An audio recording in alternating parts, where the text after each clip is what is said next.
Hôm nay, vật phẩm đấu giá không nhiều. Lục tổng mới được một bức họa. Mời mọi người cùng thưởng lãm. Thẩm Vân Đào, thủ phủ Thanh Thành. Khuấy động không khí.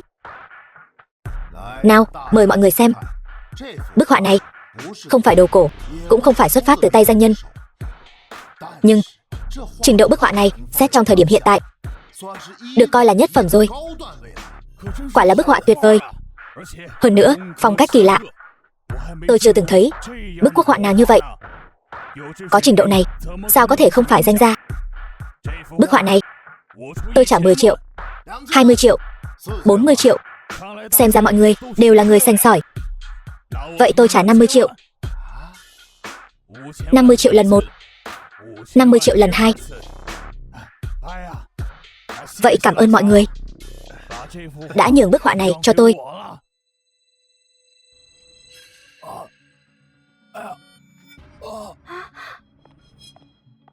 Còn đứng ngây ra đó làm gì? Mau lấy ghế cho ba tôi. Đừng động vào ông ấy. Cô nói gì cơ? Ba tôi là thủ phủ Thanh Thành, nằm trên đất thế này, thành ra thể thống gì? Bây giờ bệnh tình của ông ấy chưa rõ. Nếu trong người có tụ máu, di chuyển sẽ khiến bệnh tình nặng hơn. Cút. Tôi không muốn nghe những lời này.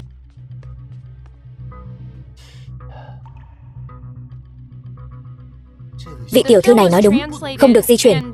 Mau gọi điện, đây là nhồi máu cơ tim. Cần phải châm cứu ngay lập tức. Có kim châm không? Cái này tôi cần kim châm cứu. Tôi chưa bao giờ dùng, chỉ là để phòng thôi. Cái này được không?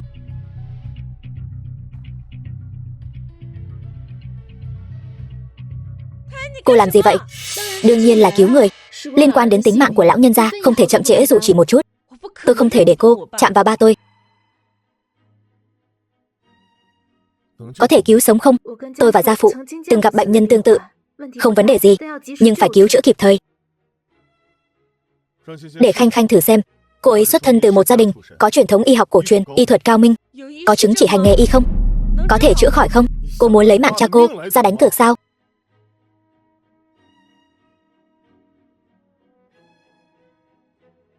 Tiểu thư thủ pháp rất thành thạo, nhưng những huyệt đạo này tôi chưa từng thấy bao giờ. Không nghe thấy sao? Huyệt đạo cô ấy châm, ngay cả Trần Y Sinh cũng không biết. Đây không phải là đang đem mạng cha tôi ra làm trò đùa sao? Tôi không có, đây là huyệt cấp cứu.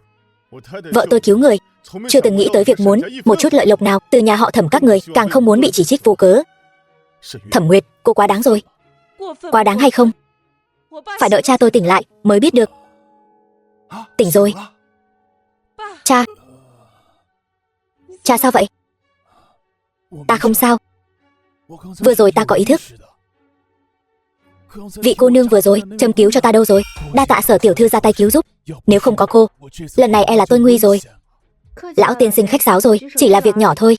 Cha, cô ta thậm chí còn không có chứng chỉ hành nghề y, có gì mà phải cảm ơn. Để cô ta chữa bệnh cho cha, coi như là cho cô ta một cơ hội. Nói bậy bạ gì thế? Mau xin lỗi Sở tiểu thư đi.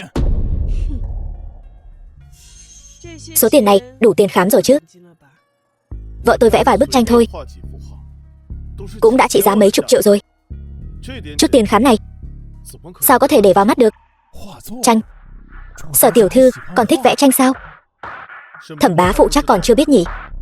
Bức tranh mà ngài vừa đấu giá được chính là do vợ tôi vẽ. Lục thúc thúc không nói trước tên tác giả, cố ý để cha tôi bỏ giá cao mua. Đây chẳng phải là lừa đảo sao? Tôi đã nói rồi, không phải là thư họa của người nổi tiếng mà. Nếu nhà họ Thẩm không thích, có thể nhường lại mà. Không cần. 50 triệu thì 50 triệu. Cầm lấy. Đi. Tôi nói sao lại không cần tiền khám. Hóa ra là muốn dựa vào cái này để phát tài. Tôi và Thẩm tiểu thư lần đầu gặp mặt mà cô đã hùng hổ dọa người như vậy, thật hiếm thấy. Người điên cuồng vơ vét tiền tài rất khó khiến người ta yêu thích. Tôi lại không nghĩ vậy. Ghen tị mà không chịu thừa nhận, thật đáng xấu hổ. Người như cô có gì mà phải ghen tị? Bởi vì chồng tôi là người cô yêu. Cô dám nói bậy, tôi sẽ nát miệng cô ra. Chồng ơi, chị ấy hung dữ quá. Em yên tâm, ai dám bắt nạt em, tôi tuyệt đối không tha cho cô ta. Nghe thấy chưa? Tiền của cô tôi không thèm. Chồng của tôi cũng không thích cô. Thôi được rồi, nó không thích con là tổn thất của nó. Con cũng đừng quá so sánh nữa. Kẻ làm điều ác, nếu còn giả vờ bộ dạng kẻ yếu thì càng đáng ghét. Cô Sở giúp tôi chữa bệnh, chúng tôi vô cùng cảm kích. Những lời khác xin đừng nói nữa. Trong cơ thể lão tiên sinh vẫn còn ứ tắc, nếu không cứu chữa kịp thời e là sẽ tái phát. Đến lúc đó thì bó tay. Con đàn bà này còn dám nguyền rủa ba tôi. Mọi người có thể không nghe, tôi chỉ lắm mồm nhắc nhở một câu thôi. Cô Sở, vậy có thể chữa cho tôi không? Sức khỏe bá phụ Thẩm quý giá vẫn nên đợi đến bệnh viện kiểm tra, rồi để bác sĩ chỉ định phương án điều trị. Xin lỗi mọi người, tôi đến muộn. Triển Mộ, tổng tài tập đoàn Triển Thị. Khanh Khanh, cuối cùng cũng để tôi tìm thấy em rồi. Vô lễ, ngươi là ai? Ngươi đang nói gì vậy? Tôi là Triển Mộ, vị hôn phu của em. Cô ấy là vợ tôi. Anh nhận nhầm người rồi. Vợ anh làm sao có thể? Cô ấy là vị hôn thê của tôi. Nguyên chủ có vị hôn phu, vậy tại sao lại gả cho Lục Vân Chi? Anh chú ý lời nói. Cô ấy là vợ tôi cưới hỏi đàng hoàng. Sở Khanh Khanh. Khanh Khanh, em đang làm gì vậy? Công tử cẩn thận lời nói. Tôi và Lục Vân Chi là vợ chồng, không quen biết anh. Cô chán sống sao? Dám giả vờ không quen tôi. Thiên hạ rộng lớn, người giống nhau rất nhiều. Công tử nhận nhầm người rồi. Khanh Khanh, chuyện lần trước là tôi sai. Tôi đã xin lỗi em rồi. Em bỏ nhà đi nhiều ngày rồi. Chúng ta về nhà thôi. Anh không hiểu tiếng người sao? Cô ấy là vợ tôi. Đừng có gây chuyện ở đây. Tôi gây chuyện. Mọi người, vị hôn thê của tôi, trên vai trái của cô ấy có một vết bớt. Cô đã không thừa nhận. Vậy thì cho mọi người xem. Tự anh chuốc lấy. Lục thiếu nói quá rồi. Sở Khanh Khanh là do tôi mang từ cô nhi viện về nuôi. Từ năm 16 tuổi, cô ấy đã rất thân thiết với tôi. Vợ anh, cô ấy là người phụ nữ của tôi. Hèn chi bên ngoài không ai biết. Bạn gái của Triển tổng, hóa ra là tự mình nuôi lớn. Thật là một cô gái đáng thương. Cũng không biết cô ấy là tự nguyện hay bị ép buộc. Em thật sự không nhớ tôi sao? Em quên rồi sao? Năm 18 tuổi, em đã tỏ tình với tôi, cầu xin tôi yêu em. Đến bây giờ, tôi vẫn còn nhớ rõ. Em lại quên rồi sao? Cách cầu xin yêu đương hèn mọn như vậy. Xin lỗi, tôi thật sự không có ấn tượng. Cô Sở phải thành thật. Không thể vì có người mới mà không nhận người cũ. Cô ấy tất nhiên không nhớ nổi rồi. Bởi vì người đầu tiên Sở Khanh Khanh tỏ tình là ta, không phải ngươi. Ngươi, hai người mới quen biết được mấy ngày. Làm sao có thể? Ta nhớ lúc đầu ta và Khanh Khanh trao gửi tình ý cho nhau, đã viết một bài thơ. Thanh lâu viễn kiến, thúy sa phiêu, hồng nhan nhất tiếu, bách hoa nhiêu. Nguyệt hạ giao tâm, chỉ ý thâm, thử tình vô kế khả suy tiêu. Hắn làm sao biết được bài thơ này? Tuyệt diệu, không ngờ Lục tổng còn biết làm thơ. Quả nhiên, hổ phụ sinh hổ tử. Bài thơ này là ta và Khanh Khanh cùng viết. Bài thơ này phía sau còn 4 câu nữa. 4 câu sau: quân nhãn như tinh, chỉ trung chiếu, ngã tâm tự nguyệt, dạ trung huyền. Nguyện đồng trần ai, cộng tự thủ, tình thâm tự hải, bất biến thiên.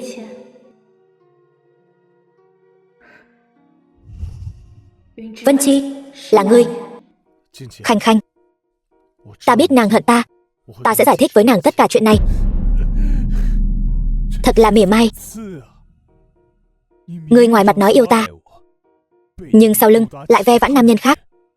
Sở Khanh Khanh, ta xem như nhìn lầm ngươi rồi.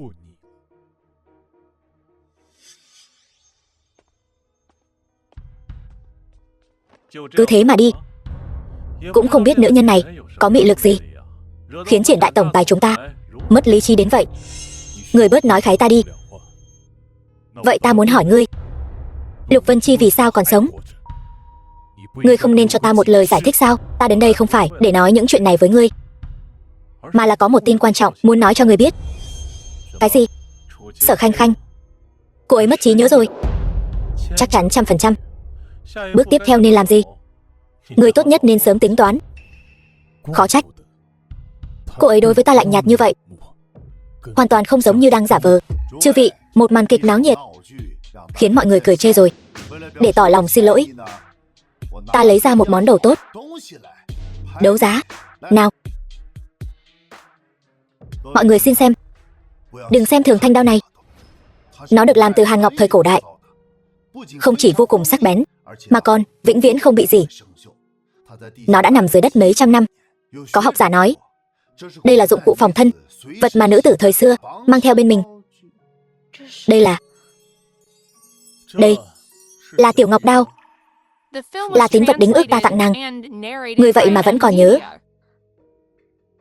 Nếu đã như vậy thì nên trả lại cho chủ nhân cũ chứ. Cha, thanh đao này đừng bán. Thanh đao này tuy tinh xảo, nhưng giá trị siêu tầm cực thấp. Ngươi mà muốn, nhà chúng ta còn có một thanh kiếm đồng, cái đó mới thật sự tốt. Cha, Khanh Khanh thích thanh đao này, ta muốn tặng cho cô ấy. Được, nếu con dâu đã muốn, vậy thì tặng cho nó. Mọi người, ta sẽ lấy một món đồ tốt hơn nữa.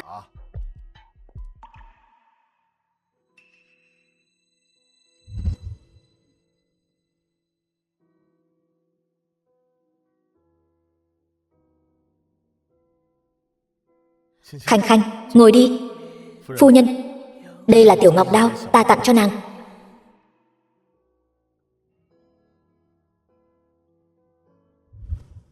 Lục Vân Chi, ta rất vui vì chàng còn nhớ bài thơ đó. Hãy nhớ kỹ thanh đao này. Chỉ là Khanh Khanh, em chỉ là mối thù diệt môn, không đội trời chung. Chỉ có nộp mạng mới có thể an ủi vong linh của người nhà họ Sở ta. Vân Chi, Vân Chi, không phải như vậy.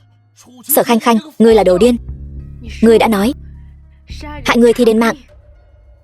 Ngươi đã sát hại cả nhà ta, tại sao ta không thể báo thù? Khanh Khanh, nàng hiểu lầm rồi. Ta tận mắt chứng kiến. Lục Vân Chi, chàng hãy nhớ kỹ, đời này kiếp này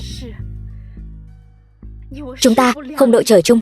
Mau cứu người, báo cảnh sát, bắt con đàn bà điên này lại. Đừng báo cảnh sát, cô ta muốn sát hại con rồi mà. Con còn che chở cho cô ta sao?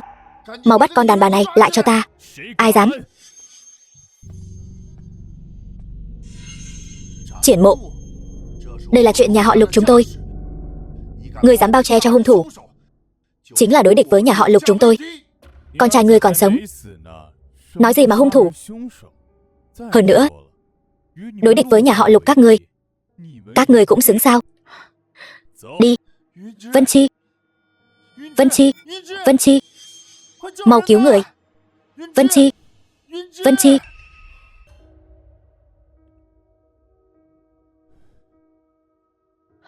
Là ngươi sao? Bác sĩ nói ngươi bị hạ đường huyết. Ăn cháo trước đã. Cảm ơn, tôi không ăn. Đây là cháo ta tự tay nấu cho ngươi. Trước đây ngươi thích ăn nhất. Ngươi quên rồi sao? Xem ra cô nương mà ngươi quen biết trước đây rất dễ hài lòng. Tiếc là tôi không phải cô ta.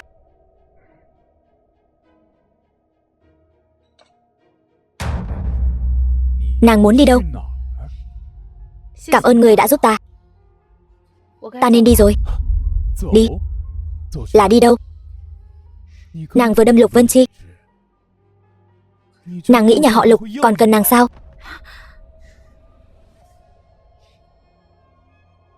Phải. Tôi còn có thể đi đâu? Ta biết nàng bị thương ở đầu nên mất trí nhớ. Ta không trách nàng.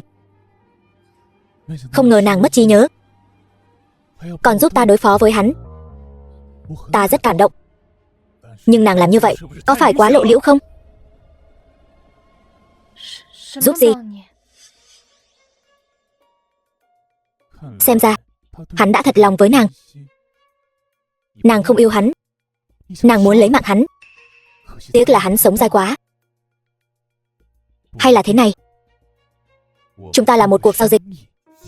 Nàng ngoan ngoãn nghe lời ta, ta sẽ giúp nàng tiêu diệt hắn. Tại sao ngươi lại giúp ta?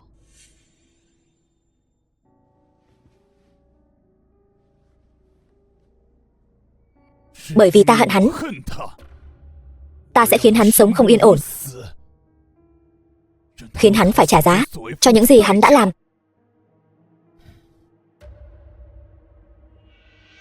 Ngươi muốn làm thế nào? Trước tiên, ta muốn ngươi quay về Lục gia. Sau đó,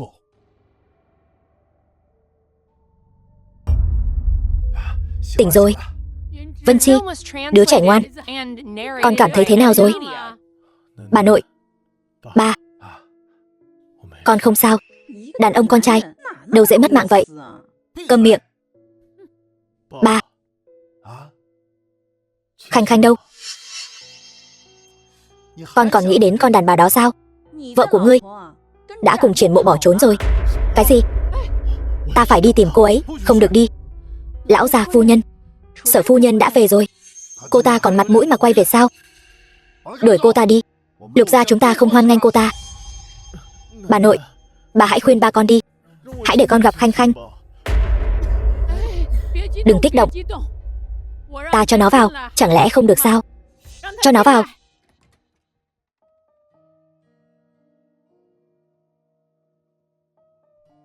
Khanh Khanh, mau lại đây. Sở Khanh Khanh, người thật to gan. Bà nội thứ tội. Khanh Khanh biết sai rồi. Đừng có quỳ xuống giả bộ đáng thương nữa. Ta không nuốt nổi đâu. Bà nội, bà đừng trách nàng ấy nữa. Nàng ấy bị thương ở đâu? Chắc chắn đã bị kích động gì đó. Còn nhất định sẽ bảo bác sĩ khám kỹ cho nàng ấy. Bà đừng trách nàng ấy nữa. Bị người ta đâm một nhát dao, còn banh vực người ta nữa chứ. Thật cảm động. Người bớt nói vài câu được không? Cảm ơn cha đã hiểu cho con. Người cũng đừng vội cảm ơn ta. Người hãy ly hôn với Vân Chi đi. Ly hôn? Tôi không đồng ý. Tôi sẽ không ly hôn với nàng ấy. Ngông cuồng. Nó vừa mới suýt lấy mạng ngươi đấy. Nếu không phải nể mặt ngươi, ta đã sớm báo cảnh sát bắt nó rồi. Bà nội, Khanh Khanh nàng ấy không người thân thích. Rời khỏi Lục gia thì nàng ấy biết đi đâu. Con đó biết bao nhiêu cô gái tốt đang chờ được gả cho con. Con lại cứ thích cái đứa đầu óc có vấn đề. Xin bà nội và cha hãy tha thứ cho con. Con nhất định sẽ chữa bệnh cho khỏi, sẽ không tái phạm nữa.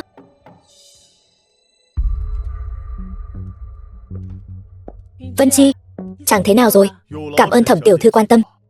Tôi không sao. Ngươi, tên hung thủ này, còn dám đến đây sao? Nàng ấy là vợ tôi, đương nhiên phải ở bên cạnh tôi. Ngươi điên rồi sao? Ngươi bị thương đều là do cô ta gây ra. Chuyện của tôi và nàng ấy không liên quan đến cô. Sở Khanh Khanh, cô thật có bản lĩnh, dỗ dành Lục Vân Chi đến mức ngay cả mạng cũng không cần. Thẩm tiểu thư rất muốn gả cho Vân Chi phải không? Đáng tiếc, anh ấy không thích cô. Cô còn dám nói Thẩm Nguyệt người ta. Cô ta tốt hơn cô gấp trăm lần. Mẹ kế nếu đã thích Thẩm tiểu thư như vậy thì để Lục Minh cưới cô ta đi.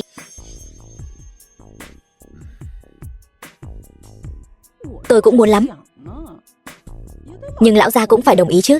Lục Vân Chi, tôi có lòng tốt đến thăm anh. Anh lại xem tôi là cái gì vậy?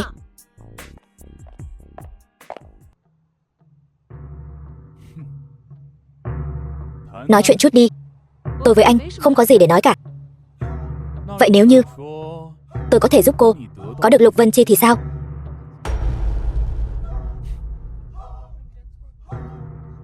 Anh muốn làm gì? Thẩm tiểu thư, lên xe nói chuyện đi.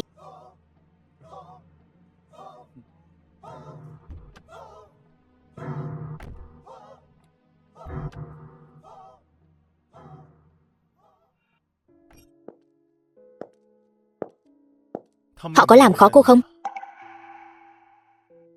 Cô vẫn còn trách tôi sao? Sao anh lại đến đây? Sát hại cả nhà tôi vẫn chưa đủ, còn chạy đến đây để sát hại tôi sao? Xin lỗi, tôi nên nói với cô sớm hơn. Vu oan Sở gia thông đồng với địch quốc, không phải là tôi. Anh nói bậy. Lúc trước tôi vì muốn lấy cắp tình báo của đại hạ mà tiếp cận cô, nhưng không có ý định làm hại người nhà họ Sở. Hơn nữa kẻ hãm hại cô cũng đã bị tôi xử lý tại chỗ rồi. Vậy anh nói đi, bằng chứng Sở gia thông địch là ai giở trò? Tôi tạm thời vẫn chưa điều tra rõ, nhưng xin cô hãy tin tôi. Lý do tôi không nói với cô là vì tôi đã hiểu lầm cô, mang thai con của người khác. Lục Vân Chi, cậu còn giả vờ nữa. Cậu nghĩ nói như vậy là tôi sẽ tin cậu sao? Cậu nghĩ chỉ có cậu mới biết giả vờ sao? Khanh khanh. Tôi cười bản thân mình quá ngốc, lại dám nghi ngờ anh. Còn hết lần này đến lần khác làm anh tổn thương. Vân Chi ca ca, em xin lỗi. Khanh khanh, mọi chuyện đã qua rồi, chúng ta làm hòa nhé. Đau. Sao thế? Đau quá. Để tôi xem nào. Cậu hôn tôi. Cậu cố ý. Em là vợ tôi không thể hôn em sao? Vậy cậu hết đau rồi. Thấy em là tôi chẳng còn đau chỗ nào nữa. Khanh khanh, nhà họ Lục có thể vẫn còn oán trách em. Đừng lo, tôi tin không lâu nữa họ nhất định sẽ chấp nhận em. Tôi sẽ cố gắng giúp em thích nghi với cuộc sống ở đây. Em yên tâm, dù thế nào tôi cũng sẽ ở bên cạnh em. Vậy Vân Chi ca ca, chúng ta có thể cùng đi làm không? Dĩ nhiên rồi. Lục Vân Chi, vậy thì đừng trách tôi. Lục tổng, trong thời gian ngài nghỉ ngơi, các hoạt động kinh doanh cơ bản của công ty vẫn diễn ra bình thường. Chỉ là Triệu Kiệt, trợ lý của Lục Vân Chi, Thẩm thị tập đoàn không hợp tác lắm. Tiến độ đơn hàng của chúng ta rất chậm. Thẩm Nguyệt giở trò. Phải, Thẩm tiểu thư thậm chí còn không muốn gặp chúng ta. Hãy đi tìm các nhà cung cấp khác. Đã tìm rồi, chỉ là quy mô của họ đều quá nhỏ, hoàn toàn không thể đáp ứng được số lượng đơn hàng này. Tôi biết rồi. Ngươi lùi xuống trước đi, ta sẽ nghĩ cách. Dạ.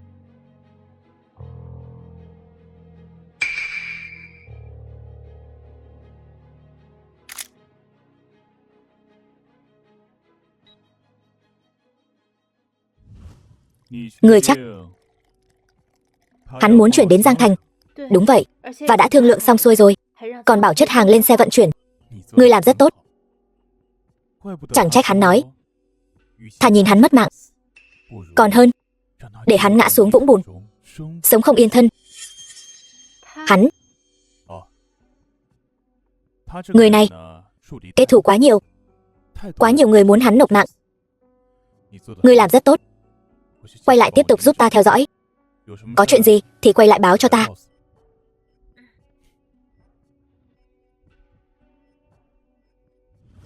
Cái gì? Cháy rồi. Xe hàng lớn của chúng ta đang trên đường đến Giang Thành đã gặp tai nạn. 20 vạn cuộn vải đều. Điều tra, ta muốn xem thử là tai nạn hay là cố ý. Vâng.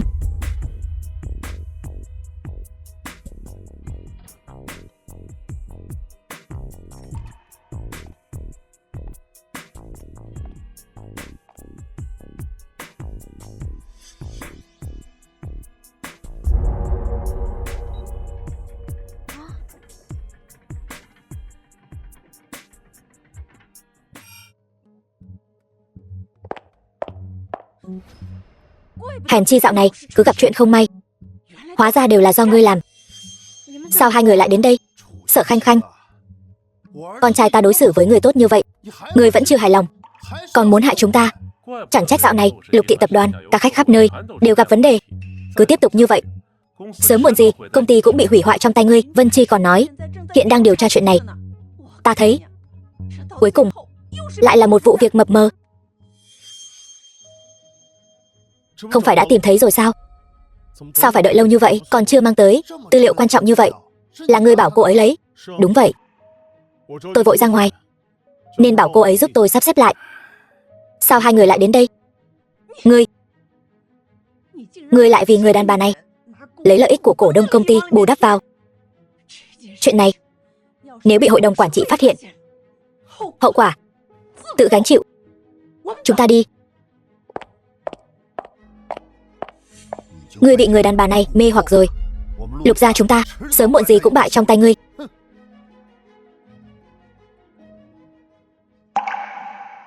Tôi trưa nay muốn ăn gì? Ngươi không có gì muốn hỏi ta sao? Khanh Khanh, muốn làm gì? Cứ làm đi.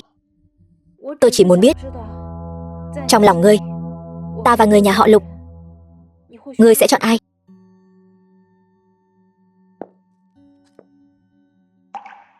Bây giờ, ngươi đã hiểu chưa? Tôi không hiểu. Hắn quả nhiên biết hết mọi chuyện. Hắn đang giả vờ. Nhất định là vậy. Khanh Khanh, không được mềm lòng. Ý ngươi là Sở Khanh Khanh đang giúp Triển Mộ đối phó Vân Chi? Đúng vậy. Tại sao? Bởi vì trong lòng Sở Khanh Khanh, cô ta và Triển Mộ thân thiết hơn. Người đàn bà này, cô ta có phải bị điên không vậy? Vân Chi đối xử với cô ta tốt biết bao. Còn Triển Mộ kia, suốt ngày u ám.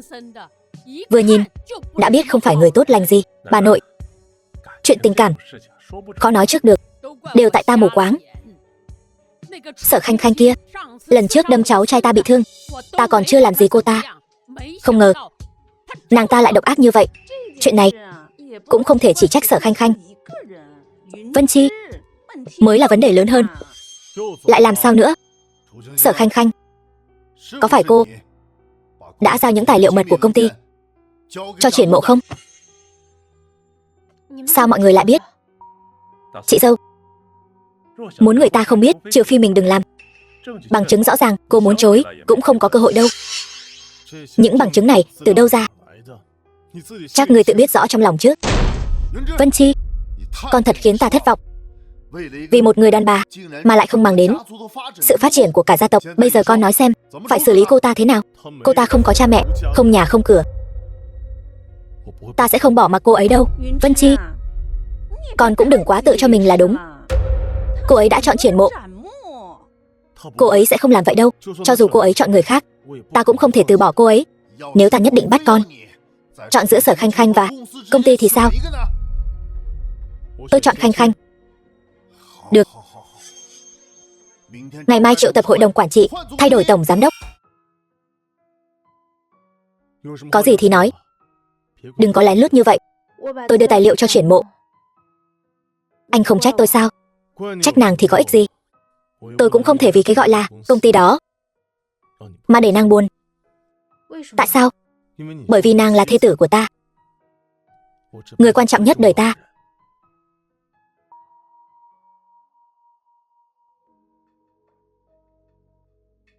Vậy công ty thì sao? Công ty vốn dĩ là của Lục gia. Nguyên chủ đã mất, ta trả lại cũng là lẽ đương nhiên. Chàng không buồn sao? Có một chút. Nhưng ai bảo chúng ta là phu thê chứ? Chàng quan trọng hơn. Cái gọi là phu thê chẳng qua là chúng ta mượn thân phận của người khác thôi. Hai chúng ta căn bản không phải phu thê. Ai nói vậy? Dù là cổ đại hay hiện đại, nàng đều là thê tử, được ta cưới hỏi đàng hoàng. Nhưng ở đây chàng có quá nhiều thứ tôi không nhìn rõ. Vậy phải làm sao? Nếu không, tôi moi ra cho cô xem. Tôi đã moi rồi mà. Cô đào chưa đủ sâu. Ngọc đao kia sắc bén vô cùng. Nếu cô thực sự muốn sát hại tôi hoàn toàn không sống nổi. Vậy nên tôi không biết làm thế nào mới có thể khiến anh đau lòng hơn. Mất đi cô còn đau khổ hơn mất cả công ty, cả gia đình đều khiến tôi đau lòng. Nếu đã như vậy, vậy tại sao anh lại sát hại cả nhà tôi? Những gì anh nói là thật sao? Lại đây, nhìn vào mắt tôi.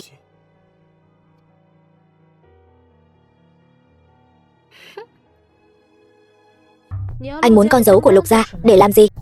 Tôi muốn làm vài bản hợp đồng. Cần con dấu của bọn họ, như vậy tôi mới có thể vận hành được, khiến nhà bọn họ bồi thường chút tiền. Là có chút khó khăn.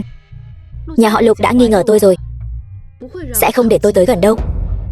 Vậy nên tôi không hiểu, tại sao cô lại tự ý làm bậy, còn ngu, ngốc đến mức tự mình thừa nhận tất cả. Cho dù tôi không thừa nhận, anh ấy cũng đều biết.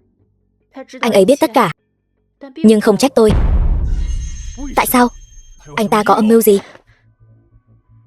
Anh ta chắc đang đánh cược. Đánh cược xem tôi có mềm lòng với anh ta hay không. Khanh Khanh, đừng để anh ta lừa. Chỉ cần cô giúp tôi lấy được con dấu, tôi có thể khiến Lục thị tập đoàn phá sản, khiến anh ta trở thành tội đồ của Lục gia. Tôi chỉ muốn trả thù Lục Vân Chi, không hề muốn nhắm vào Lục gia. Nếu tôi làm vậy, tôi sẽ thế nào? Anh ta sẽ đưa cô vào tù. Nhưng cụ thể làm thế nào? Còn phải xem cô trong lòng Lục Vân Chi có địa vị gì. Khanh Khanh, giúp tôi lấy được con dấu, tôi sẽ bảo vệ cô chu toàn, bất kể bọn họ làm gì. Xin cô đó Khanh Khanh, giúp tôi lần này.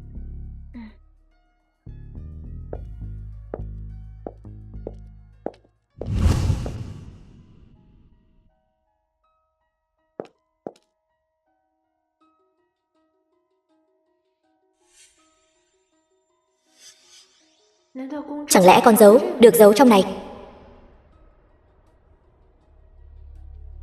Ngọc bội, chính là nó. Lúc tôi xuyên không đến đây, chính là nó đang phát sáng. Chẳng lẽ đây chính là chìa khóa để tôi trở về nhà? Lục Minh, trả ngọc bội lại cho tôi.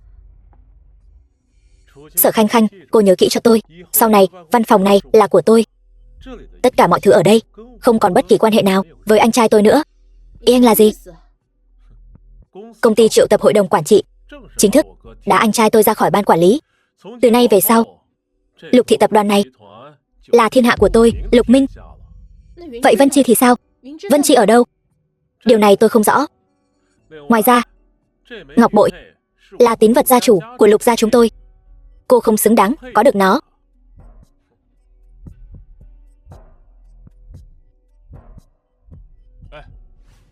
Tổng giám đốc mới có lệnh, sau này không cho phép anh bước vào Lục thị tập đoàn nửa bước. Tôi đến lấy đồ của mình. Mấy thứ đồ bỏ đi này, anh muốn thì cứ lấy.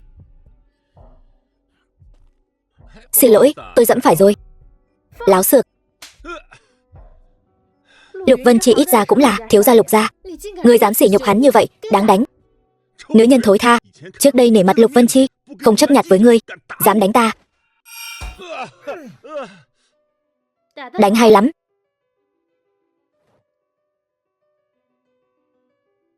Trong lòng dù khó chịu, cũng không cần chấp nhặt với một tên bảo an. Nói gì tôi cũng không sao. Muốn động thủ với đại tẩu của ngươi, ta không nhịn được. Đại ca làm tổng tài, đại tẩu tự nhiên sẽ được ưu đãi. Nhưng hiện tại, huynh có phải là tổng tài không? Ta có phải tổng tài hay không, cũng không cho phép người khác sỉ nhục thê tử của ta. Nhân viên tầng dưới tập đoàn Lục thị thu nhập giảm, đều là do cô ta ban tặng. Tất cả đều do ta mà ra, không liên quan đến cô ấy. Chỉ tiếc là người trong lòng cô ta luôn luôn không phải huynh. Nói hay lắm. Chúc mừng Lục tổng trở thành gia chủ Lục gia. Đợi lễ nhậm chức của huynh, ta sẽ chuẩn bị một phần hậu lễ. Đa tạ Triển tổng, ngài tới đón người sao? Mời. Đi thôi. Đứng lại. Muội đi đâu? Ta muốn đi với Triển mộ. Tại sao? Muội với hắn căn bản không phải cùng một loại người. Ta phải. Lục Vân Chi, là ngươi bảo ta đi. Nói bậy bạ gì vậy? Chính huynh nói. Mất ta còn hơn đau đớn mất cả công ty. Đi.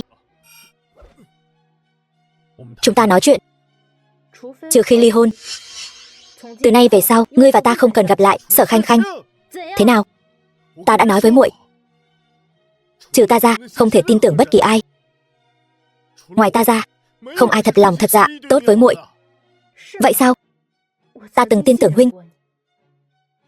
Vậy mà huynh lại tự tay đẩy người nhà ta xuống địa ngục. Muội nghe ta nói, chuyện này không phải như muội nghĩ. Không cần nói nữa. Giữa ngươi và ta, thù sâu như biển, không đội trời chung. Mơ ước lớn nhất đời ta chính là nhìn thấy huynh thân bại danh liệt, sống uổng phí, lận đận cả đời. Khanh Khanh, muội lại hận ta đến vậy. Nếu không thì sao? Cả nhà họ Sở ta đều mất mạng dưới tay huynh. Ta hận không thể lại tự tay kết liễu huynh. Trách sao muội hận ta đến vậy. Nhưng Khanh Khanh, muội hiểu lầm rồi, ta chưa từng. Không cần nói nữa. Nhớ kỹ, ngươi càng thê thảm, ta càng vui mừng. Lời đại tẩu, tôi nghe không rõ lắm. Trách sao đại ca tốt với cô ấy? Là vì đã từng làm chuyện có lỗi với người ta. Vậy thì trách sao được?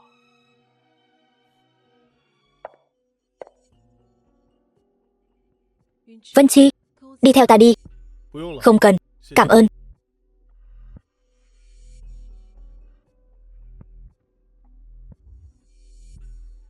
Lục Vân Chi, ngươi đừng quên bản thân hiện tại là cảnh ngộ gì. Công ty mất rồi, Sở Khanh Khanh cũng đi rồi. Ngoài ta ra, ai còn thèm ngươi? Tôi không hứng thú với Thẩm tiểu thư. Không cần cô nhọc lòng. Lục Vân Chi, ngươi đừng được voi đòi tiên. Muốn trở mình, ngươi chỉ có thể dựa vào ta. Tại sao nhất định phải dựa vào ngươi? Ta dù có sa cơ lỡ vận, cũng có thể tìm người thân bằng hữu giúp đỡ. Thật sự không cần Thẩm tiểu thư lo lắng. Đừng mơ tưởng nữa. Cả đống trò mèo của ngươi ở Lục gia đã đẩy tất cả mọi người ra xa rồi. Chẳng có ai giúp ngươi đâu. Chuyện của ta không liên quan đến Thẩm tiểu thư. Không biết điều. Lục Vân Chi, muốn vùng lên lần nữa, không có sự giúp đỡ của Thẩm gia ta, ngươi căn bản làm không được. Vậy thì thử xem. Sở Khanh Khanh luôn là người của Triển Mộ, người đối với nàng ta có tốt đến mấy cũng vô dụng. Không, nàng ta sớm muộn gì cũng sẽ quay lại. Người thật sự là đồ vô dụng. Lục Vân Chi, ta cứ nói thẳng cho ngươi biết, Sở Khanh Khanh trước đây thân thiết với ngươi đều là vì moi tin tức. Nàng ta căn bản chưa từng thích ngươi. Ta biết. Biết rồi mà ngươi vẫn chọn nàng ta. Trong cuộc đời ta, nàng ta là quan trọng nhất.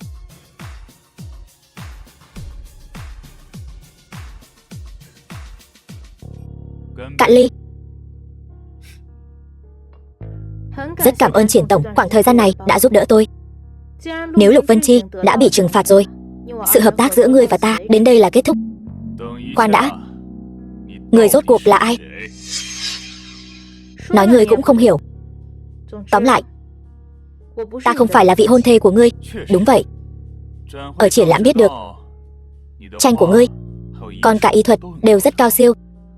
Vị hôn thê của ta, cô ấy thật sự không biết những thứ này. Phải. Vậy nên hôm nay ngươi không nói rõ ràng. Ngươi nghĩ ngươi còn ra khỏi đây được sao? Ngươi muốn thế nào? Ngươi nói cho ta biết, Sở Khanh Khanh thật sự đi đâu rồi? Cái đó ta không biết. Chắc hẳn vị hôn thê của ngươi đã hoàn toàn thất vọng về ngươi, cho nên mới tùy tiện tìm một người gả đi. Nàng ta dám. Tóm lại, ta không phải vị hôn thê của ngươi, còn ta hoàn toàn khác với nàng ta. Được thôi. Vậy ta muốn xem thử ngươi và nàng ta khác nhau chỗ nào.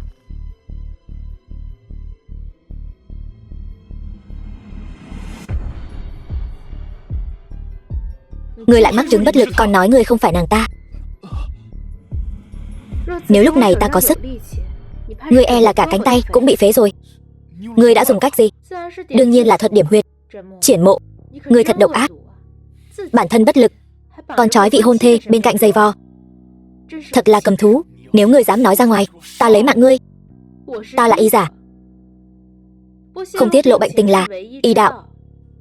Ngươi có biện pháp? Làm giao dịch cũng được. Phải. Bệnh này của ngươi dễ chữa. Thật sao? Nếu ngươi có thể chữa khỏi bệnh này cho ta, ta đáp ứng ngươi bất cứ điều gì. Vậy ta muốn ngọc bội của gia chủ Lục gia. Ta giúp ngươi trị bệnh, ngươi giúp ta lấy nó. Thế nào? Thành giao.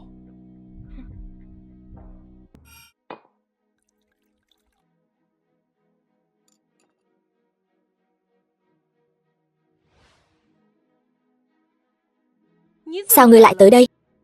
Loại tiệc này không thích hợp với ngươi. Ta đến tiễn lão gia tử, tiện thể xem thử. Sao cơ? Ta không làm tổng tài nữa thì ngay cả tư cách tham gia tụ họp cũng không có sao? Đương nhiên. Lục Vân Chi, tất cả đều là do ngươi tự chuốc lấy. Không sao. Quả nhiên tự ti. Tự ti. Ta. Đúng vậy. Lục Vân Chi, Loại tụ họp này đều là chủ tịch các doanh nghiệp đến tham gia. Người người thân giá bạc tỷ. Người đến đây chẳng qua chỉ là tự rước lấy nhục. Thẩm tiểu thư tự nhiên. Ta dạo chơi một chút, giới thiệu với mọi người một chút. Vị này chính là người vừa mới từ nhiệm chức tổng tài Lục thị tập đoàn, Lục Vân Chi tiên sinh. Vị đại ca nào cần giúp đỡ có thể quan tâm một chút. Ghét nhất loại người ăn cây táo, rào cây sung. Lục lão gia tử chinh chiến cả đời, vậy mà lại gặp phải một đứa con phá gia chi tử. Hết cách. Nghe nói là phi đan ba mà bị cách chức. Vẫn còn quá trẻ, đầu óc không đủ dùng.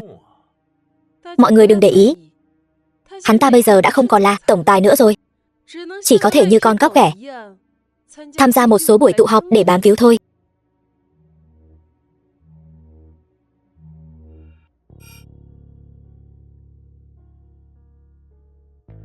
Nhiều người như vậy thật sự chịu không nổi. Ngươi quản bọn họ làm gì? Ngươi chỉ cần giúp ta chữa khỏi chân của Mã tiên sinh là được rồi. Bên này, Mã tiên sinh. Sở Khanh Khanh sắp thành cỗ máy gặt tổng tài rồi. Thay đàn ông nhanh thật. Thẩm tiểu thư, nói chuyện chú ý một chút. Ta là đến tìm Mã tiên sinh. Tiếc thật, Mã thúc không thích loại người như cô ta. Được rồi, Mã tiên sinh, vị này chính là Sở tiểu thư mà tôi đã giới thiệu với ngài. Y thuật cao siêu, chân của ngài. Triển tổng, ngươi là cho rằng ta tham gia loại tiệc này chướng mắt ngươi sao? Không, Mã tiên sinh, ngài hiểu lầm rồi. Ý của ta là muốn giúp ngài. Triển tổng, ngươi không biết Mã thúc thúc ghét nhất người khác quan tâm đến chân của ông ấy sao? Muốn nịnh hót. Lần này là nịnh hót nhầm chỗ rồi. Xin lỗi, Mã tiên sinh, là ta lắm chuyện. Ta, Mã tổng có phải là chân trái không có lực đứng dậy, mỗi khi ăn mặn lại càng mưng mủ lở loét, ngứa ngáy khó chịu không? Sao ngươi biết? Ta căn cứ vào sắc mặt của ngài mà quan sát. Nếu ngài bằng lòng để ta chữa trị, ta nhất định tìm ra được nguyên nhân bệnh tình. Đừng có giả thân giả quỷ. Cô tưởng Mã thúc thúc là Lục Vân Chi để mặc cô bài bố sao? Đừng có ở đây làm trò cười cho thiên hạ. Thẩm tiểu thư, sao lại sợ hãi như vậy? Ta xem bệnh cho Mã thúc thúc, chẳng lẽ là sợ ta chữa khỏi cho ông ấy? Cô nói bậy. Ta chỉ là lo lắng y thuật nửa vời của cô đánh mất thời gian của Mã thúc thúc. Thẩm tiểu thư ê là đã quên, năm xưa Lạnh Tôn phát bệnh suýt nữa mất mạng, chính là nhờ y thuật nửa vời của ta mà chữa khỏi cho ông ấy. Mã thúc thúc, ngài biết đấy, ta không có ý đó. Thôi, nhưng mà triệu chứng cô ấy nói là đúng. Biết đâu là có người nói cho cô ấy. Không thể nào. Chuyện này chỉ có người bên cạnh ta mới biết, mà bọn họ tuyệt đối không thể phản bội ta. Sở tiểu thư, cô cứ thử xem sao.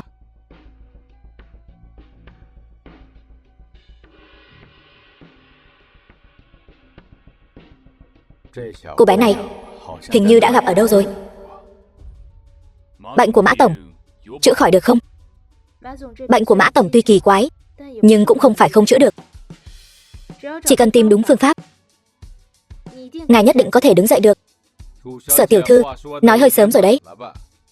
Bệnh của tôi tìm khắp thế giới, những danh y Tây y nổi tiếng đều bó tay. Chỉ là dùng thuốc mới duy trì được, không bị cắt cụt chân. Phải, Mã thúc thúc là thủ phủ giàu nhất cả nước. Bác sĩ nào mà chưa từng gặp. Nói khoác cũng phải xem nơi xem chỗ chứ. Tây y không chữa được không có nghĩa là Sở Khanh Khanh ta không chữa được. Ta không chỉ có thể chữa khỏi, mà còn có thể để ngài đứng dậy ngay tại chỗ. Người trẻ bây giờ thật là dám nói. Cô rốt cuộc có chắc không? Đừng có lúc đó, nếu ngài không tin ta, vậy sao còn đưa ta đến đây? Đi thôi. Mã tiên sinh, nếu Khanh Khanh đã chắc chắn như vậy, chi bằng ngài cứ để cô ấy thử xem. Nhỡ đâu ngài thật sự đứng dậy được thì sao? Được, vậy tôi sẽ nể mặt Triển tổng. Cứ để cô thử xem sao. Bây giờ chưa được. Ta cần một thứ. Là linh chi núi Côn Lôn, hay là thần đan của Thái thượng lão quân vậy? Mã thúc thúc, đừng để ý đến cô ta. Cô ta chỉ đang câu giờ thôi. Chúng ta đi thôi. Đi thôi.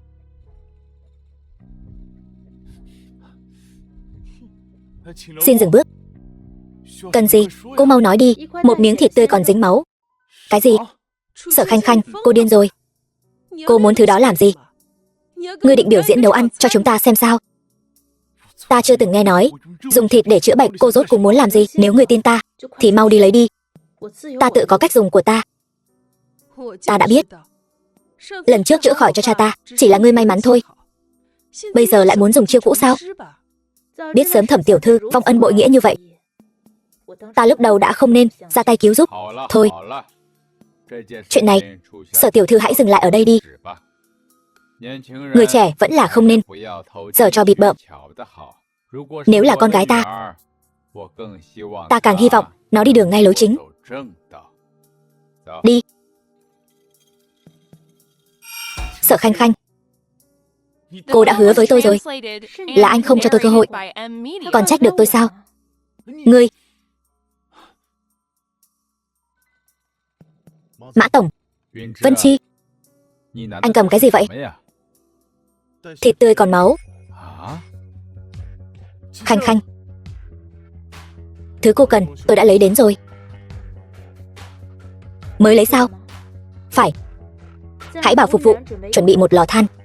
Mã tiên sinh, chi bằng chúng ta đổi chỗ khác, tôi giúp ngài chữa trị. Vừa rồi Mã Tổng đã nói rồi, chuyện này đến đây là thôi. Sở Khanh Khanh, cô điếc hay là ngốc vậy? Thẩm tiểu thư, chuyện này không liên quan đến cô, đừng xen vào. Vân Chi anh, Mã Tổng. Khanh Khanh nói cô ấy có thể chữa khỏi, cô ấy nhất định có thể chữa khỏi. Tôi thay cô ấy bảo đảm. Ngài cứ để cô ấy thử xem. Đúng vậy, Mã tiên sinh, ngài hãy tin tôi thêm lần nữa. Thịt đến bệnh trừ, nhất định có thể khiến ngài đứng dậy. Thịt có thể chữa bệnh, quả thật là trò cười. Đúng vậy. Mã Tổng bây giờ ngồi xe lăn đã là rất tốt rồi, đừng để chữa thành tệ hơn. Hồ đồ. Mã Tổng tôn quý như vậy, cô muốn thử là có thể thử sao? Còn không mau xin lỗi. Chẳng lẽ ngài không muốn đứng dậy lại sao? Được, tạm thời để cô thử một lần.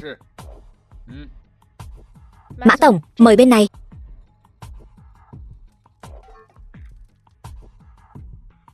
Mã tiên sinh, đắc tội rồi. Lại đây.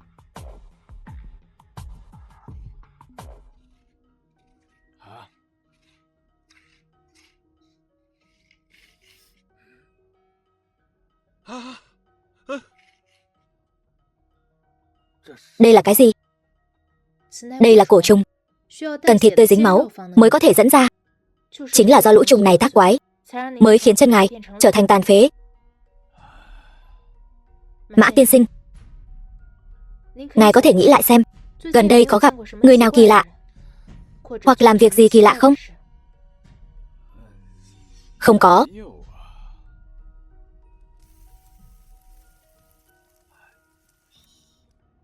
Được rồi, bây giờ ngài có thể thử đứng dậy xem. Bây giờ có thể đứng rồi. Phải.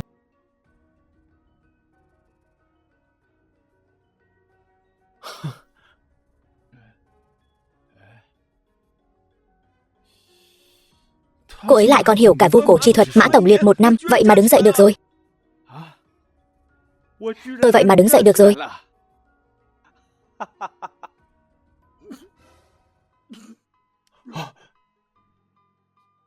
Chuyện gì vậy? Sở Khanh Khanh, cô làm lớn chuyện rồi. Nếu Mã thúc thúc mà có mệnh hệ gì thì ngươi phải lấy mạng tạ tội. Thẩm tiểu thư thật là lắm lời. Cô nên im lặng đi. Không sao, tốt rồi. Tốt rồi. Vậy tại sao tôi lại nôn ra máu? Vậy ngài không thấy đã tống xuất ứ huyết trong cơ thể ra ngoài rồi sao? Cơ thể có cảm thấy thoải mái hơn không? Nói như vậy, quả thật thoải mái hơn rất nhiều. Vậy tiếp theo tôi nên làm gì? Cứ đi lại bình thường là được.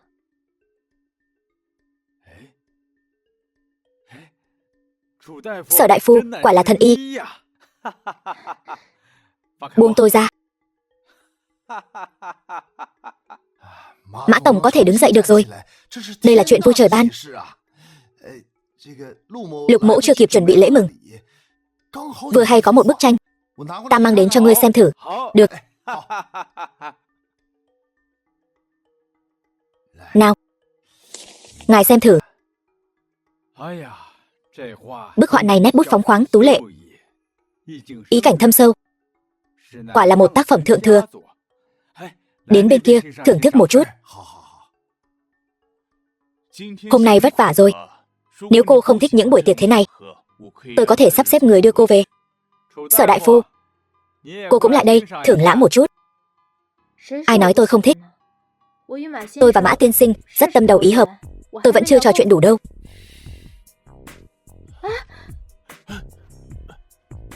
Sở tiểu thư, thật đúng là biến hóa khôn lường. Vừa rồi còn là bạn gái của Triển tổng, giờ lại đổi mục tiêu ngay. Cô dám đánh tôi?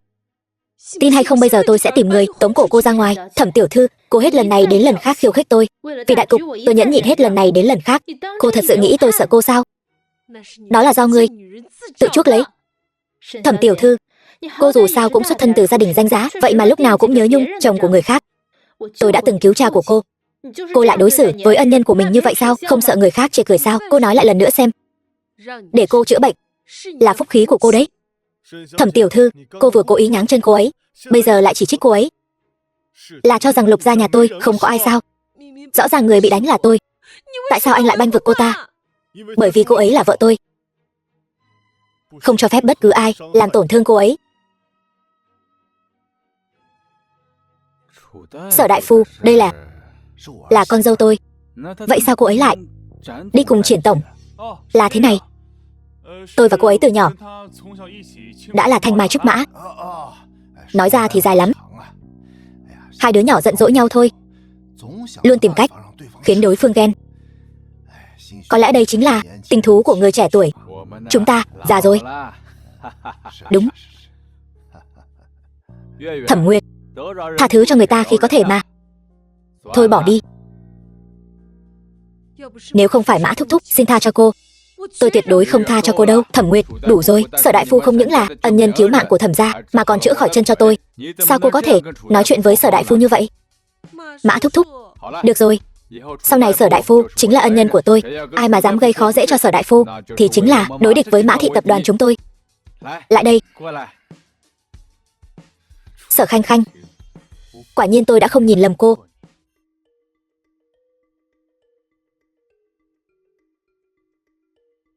Sở đại phu, cô có thành tựu gì trong lĩnh vực hội họa? Tôi đã đoạt giải nhất trong cuộc thi dành cho nữ giới, có thân phận cao. Sở đại phu, ý cô ấy là cô ấy đã đạt giải nhất trong cuộc thi vẽ tranh ở quê nhà. Tôi có một bức chân dung Vương Hy Chi. Liệu cô có thể sao chép lại được không? Chỉ cần đưa tranh gốc ra là có thể vẽ lại được. Giỏi giang như vậy, sao không đoạt giải quốc tế? Cũng đúng. Với xuất thân như Sở đại phu, chắc là không có hộ chiếu, cũng chưa từng ra nước ngoài. Thẩm tiểu thư thì đã từng xuất ngoại, mà cũng có thấy cô tham gia cuộc thi quốc tế nào để làm rạng danh đất nước đâu. Cứng miệng hả? Có bản lĩnh thì cô sao chép lại tại chỗ cho mọi người xem thử. Có gì mà không dám. Tốt, hậu sinh khả úy, mang bức chân dung Vương Hy Chi ra đây. Những người có mặt ở đây đều là những nhân vật có máu mặt.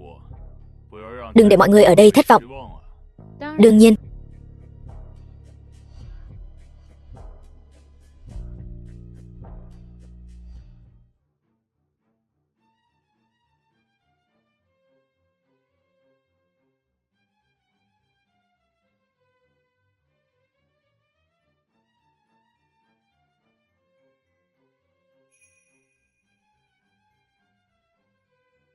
Chỉ tiếc là tôi không quá quen thuộc với Vương Hy Chi, nếu không có thể sao chép tốt hơn. Thật là cực phẩm. Sao chép chẳng phải là copy sao? Có gì mà đắc ý?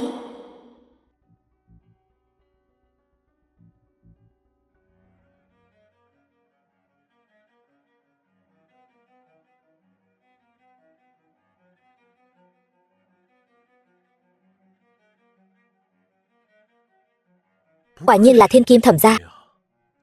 Tôi nghe nói, thầy của Thẩm tiểu thư đều là những nghệ sĩ nổi tiếng quốc tế, tài đánh đàn quả nhiên rất giỏi.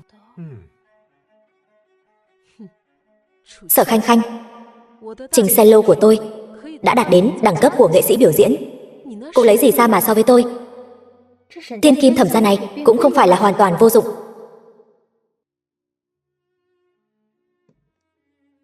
Thẩm Nguyệt, mấy năm không gặp, tài đánh đàn của cháu càng ngày càng tiến bộ. Mã thúc thúc quá khen. Vân Chi ca ca, anh thấy em đàn như thế nào? Mã tổng đã khen rồi. Thì đương nhiên là rất tốt. Ba tôi nói, muốn tổ chức một buổi độc tấu cho tôi. Đến lúc đó, mọi người nhất định phải đến ủng hộ nhé. Cuối tuần này có một buổi biểu diễn của nghệ sĩ piano quốc tế. Nếu cô có hứng thú, tôi sẽ nhờ người sắp xếp vé. Tôi không nghĩ mối quan hệ hiện tại của chúng ta phù hợp để cùng nhau nghe hòa nhạc. Vẫn còn giận tôi sao? Đừng giận nữa. Hiếm khi mọi người vui vẻ như vậy. Vân Chi ca ca, hay là chúng ta tứ thủ liên đàn, hợp tấu một khúc thế nào? Được đó. Được đó.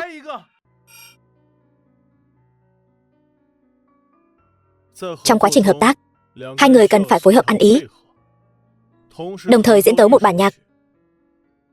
Cần kỹ thuật và sự ăn ý rất cao. Phải đó. Nhớ hồi đó lúc cùng nhau luyện đàn, ngay cả thầy cũng nói chúng ta phối hợp ăn ý là trời sinh một cặp. Quả nhiên anh vẫn còn để ý ta.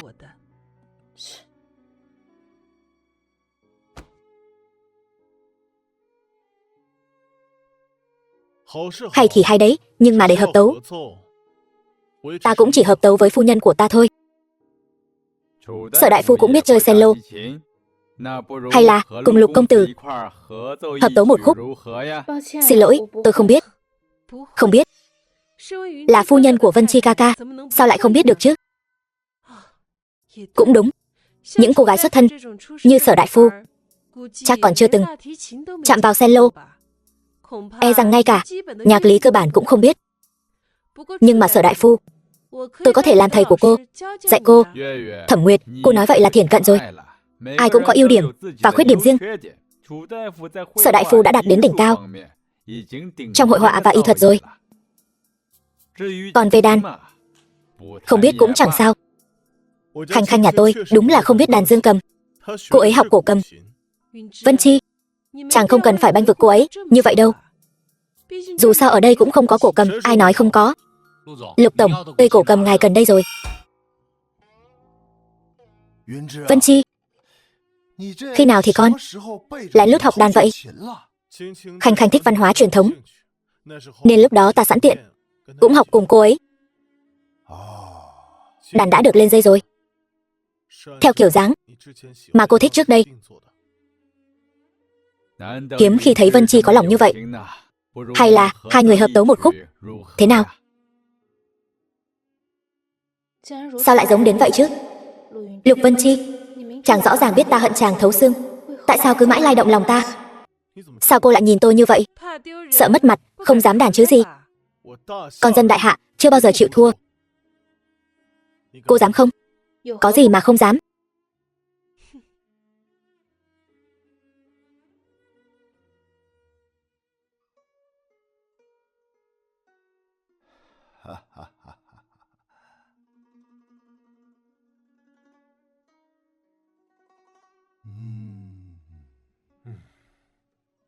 Thật sự có cảm giác như núi cao nước chảy.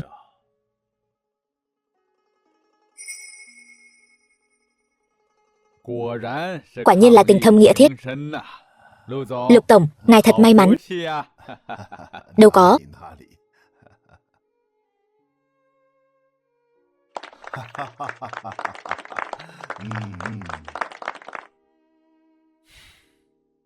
Không ngờ Sở đại phu lại là cao thủ âm luật. Cảm ơn Mã thúc thúc đã khen. Mã tổng, tôi xin phép đi trước. Tôi có chuyện muốn nói với Khanh Khanh. Được.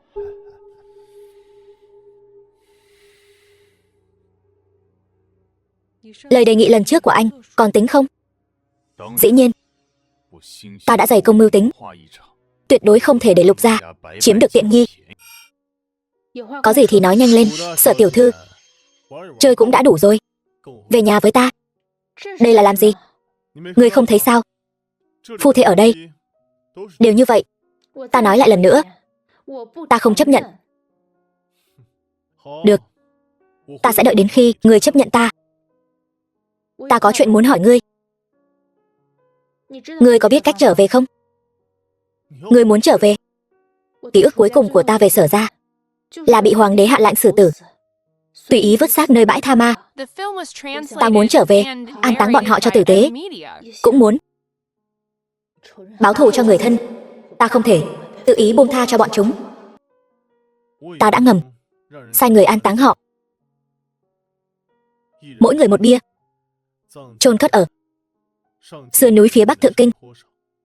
Gia tộc tội thân vẫn có phần mộ, tuy không thể khắc chữ, nhưng những gì cần có đều có. Huống chi nhạc phụ đại nhân là bị hãm hại, bề ngoài tuy chứng cứ rõ ràng, nhưng hoàng đế trong lòng rất rõ. Sở ra đời đời trung thân, không thể nào thông đồng với địch quốc. Chỉ là hắn kiêng dè cha ngươi có uy tín trong triều, nên thuận nước đẩy thuyền, mượn cớ trừ khử Sở ra. Không thể nào. Sao ngươi không tin ta? Khanh khanh, tao Lục Vân Chi là phu quân của ngươi, sao có thể làm ra loại chuyện khốn nạn đó? Nếu đã như vậy, thì chàng đưa ta trở về điều tra rõ chân tướng. Ta không thể để ngươi trở về. Tại sao không thể đưa ta trở về? Chẳng lẽ chàng sợ lời nói dối bị vạch trần sao? Ngày đó, người đâm ngươi chính là do hoàng đế phái tới. Hắn đã nổi sát tâm. Nếu thấy ngươi còn sống trở về, thì sao có thể để ngươi sống sót? Nhưng Sở ra cả nhà mất thảm. Chàng đã xem họ là người thân, thì sao có thể để mặc hung thủ thật sự nhởn như ngoài vòng pháp luật? Cái thế giới đấu đá tranh giành, chém đánh lẫn nhau đó, ta đã sớm chán ghét rồi. Đối với ta, giờ đây, cái thế giới người người bình đẳng này, một nơi được xem là cõi đào nguyên này, càng quan trọng hơn. Thế giới này còn có ngươi. Tại sao chúng ta không chọn ở lại đây mà sống? Nhưng ta, động lực duy nhất để sống sót chính là trở về báo thù. Nếu ngươi thật sự muốn trở về, thì ta cũng chỉ có thể cùng ngươi bảo vệ ngươi chu toàn. Chàng chắc chắn muốn vậy chứ? Vậy chàng có biết cách trở về không? Cách cụ thể ta không rõ, nhưng chắc chắn có liên quan đến ngọc bội Lục gia. Ta đã thấy ngọc bội đó ngay trong thư phòng của chàng. Ta sai Triệu Kiệt đi tìm rồi. Ngọc bội đã bị Lục Minh chuyển đi. Ngọc bội này là tín vật của gia chủ Lục gia. Nếu muốn lấy được, chỉ có cách đoạt lại vị trí gia chủ Lục gia. Vậy nàng có bằng lòng cùng ta quay về không? Tạm thời cứ đồng ý đã, đợi ta lấy được ngọc bội rồi tự mình quay về là được. Vậy bây giờ, hãy đi nói rõ với Triển Mộ.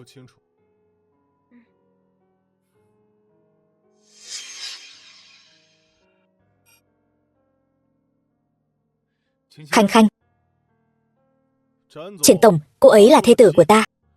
Sau này, xin hãy gọi cô ấy là Lục phu nhân. Ngươi muốn ở bên hắn. Triển tổng, xin lỗi. Hợp tác giữa chúng ta đến đây là chấm dứt.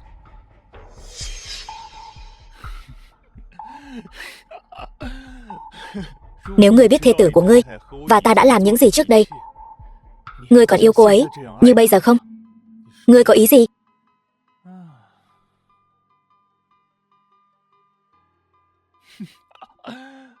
Ngươi xem đi, thê tử của ngươi vì ta mà diễn xuất hết mình. Vô sỉ. Lục đại thiếu gia không chịu nổi rồi sao? Đây chỉ là đoạn giới thiệu thôi, ta còn có cả bản chính. Ngươi có muốn xem nữa không? Bất kể Khanh khanh trước đây như thế nào, hiện tại nàng ấy là thê tử của ta. Không cho phép bất cứ ai làm tổn thương cô ấy. Nếu còn phát hiện có những video này bị phát tán ra ngoài, ta không ngại cá mất lưới rách.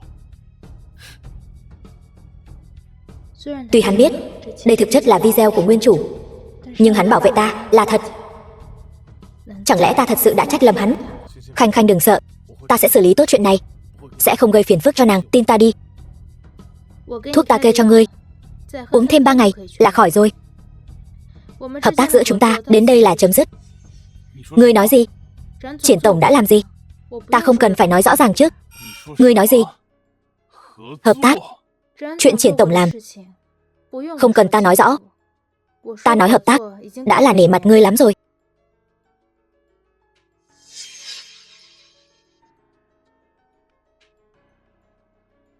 Hai vị có thể cho tôi nói chuyện một lát được không? Không giấu hai vị, tôi rất thích sưu tầm tranh. Trong nhà có rất nhiều tranh, trong đó phần lớn đều ít nhiều bị hư hỏng.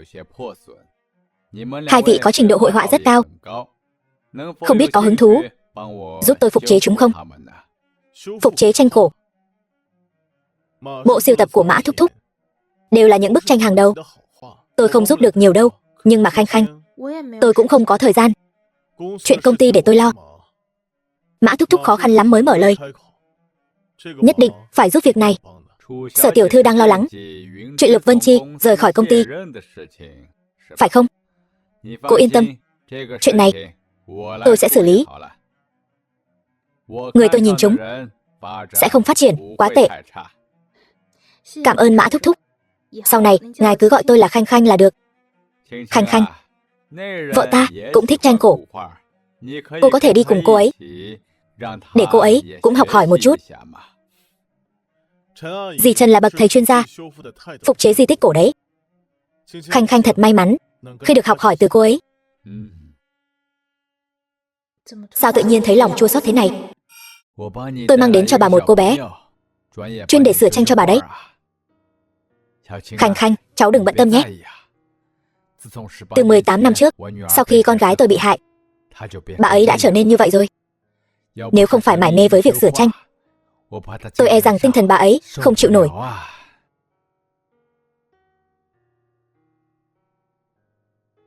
Dì ơi, để cháu giúp dì nhé. Dì theo kiểu này, họa tiết dễ bị bung ra. Dì xem, theo thế này, có phải tốt hơn nhiều không?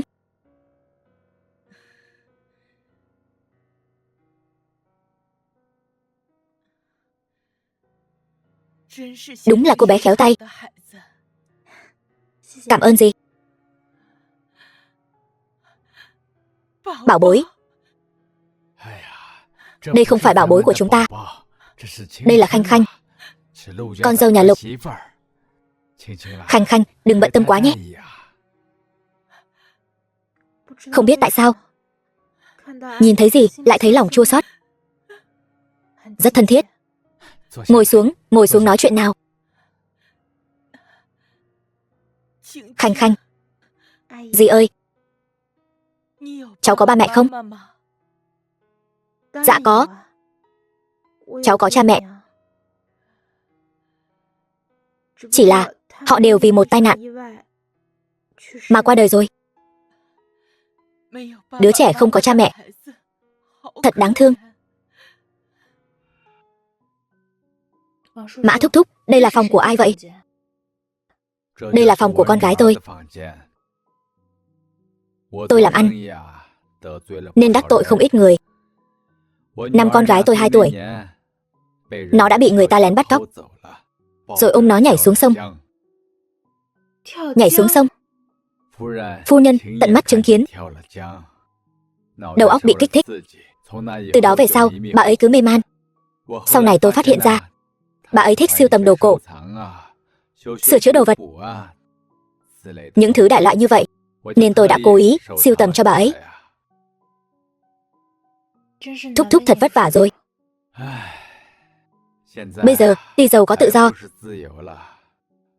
nhưng không có con cái, chắc chắn tôi sẽ cô độc đến già. Bảo bối, con xem này. Đi nào. Bảo bối, bảo bối, con ở đâu rồi? Mau đến xem này, có chuyện gì vậy? Dì ơi, con mau đến xem, có thể sửa giúp tôi được không? Không vấn đề gì.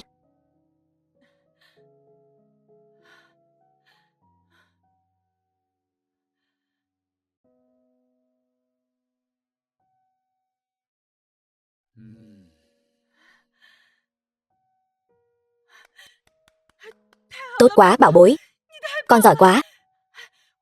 Tôi đi lấy thêm. Khanh Khanh, Tuyệt vời quá, phu nhân của tôi. Đã lâu lắm rồi không cười như vậy. Nào, cái này chính là ảnh của con gái tôi.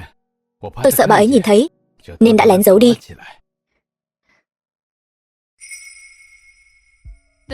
Chuyện gì vậy?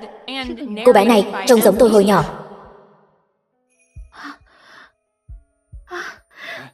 Khanh Khanh, cháu sao vậy? Khanh Khanh, cháu không sao chứ? Khanh Khanh, Khanh Khanh, Khanh Khanh. Mã thúc thúc, cháu có việc phải đi trước. Thúc giúp cháu nói với gì? Chuyện gì vậy? Cho tôi mượn tấm ảnh.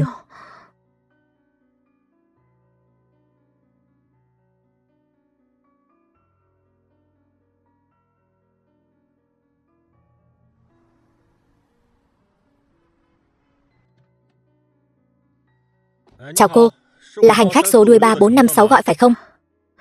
Tại sao tôi thấy những bức ảnh này, những ký ức kỳ lạ cứ hiện lên nhiều như vậy? Nguyên thân của tôi, lẽ nào là con gái của bác Mã? Muốn làm rõ những điều này, chỉ có thể đến tìm.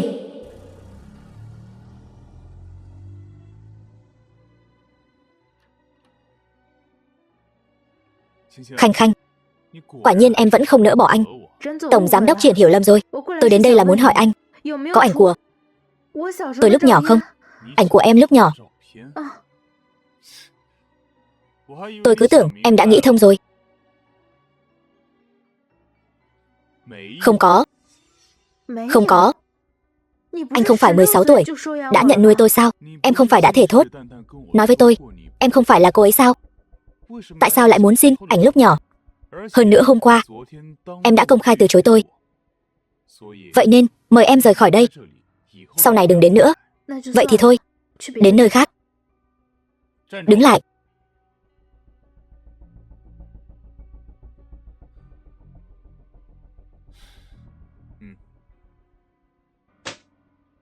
Đều ở trong đó.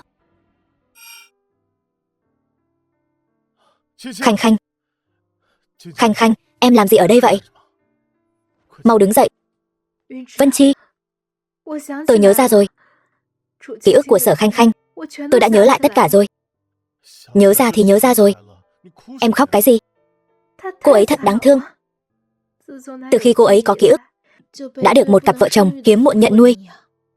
Sau đó, cặp vợ chồng ấy có con ruột của mình, liền bỏ rơi cô ấy ở bên cạnh bãi rác. May mà có một người tốt bụng đưa cô ấy đến trại trẻ mồ côi. Sau đó, cô ấy gặp Triển Mộ. Đó là lần đầu tiên cô ấy biết được cảm giác được ăn no. Sau khi cô ấy rời đi cùng Triển Mộ, cứ tưởng mình đã tìm thấy hạnh phúc, nhưng chờ đợi cô ấy lại là sự dày vò vô tận.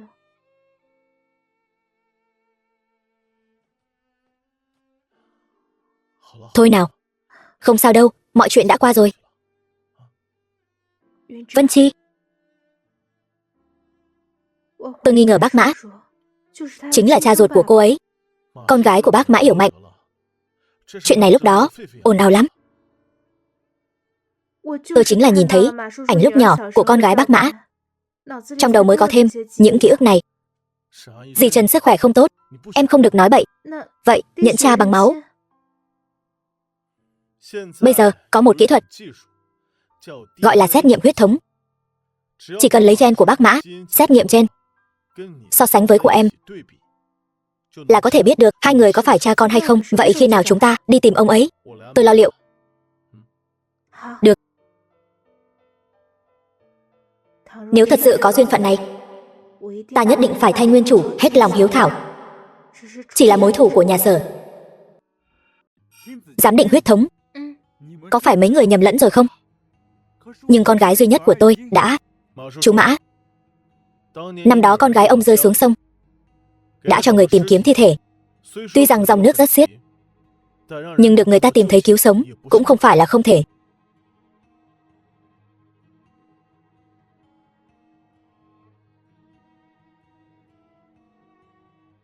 Nhìn thế này, với vợ tôi thật sự có chút giống. Tôi chính là từ nhỏ lớn lên trong cô nhi viện, chưa từng gặp cha mẹ ruột của mình. Nhanh, mau đến bệnh viện.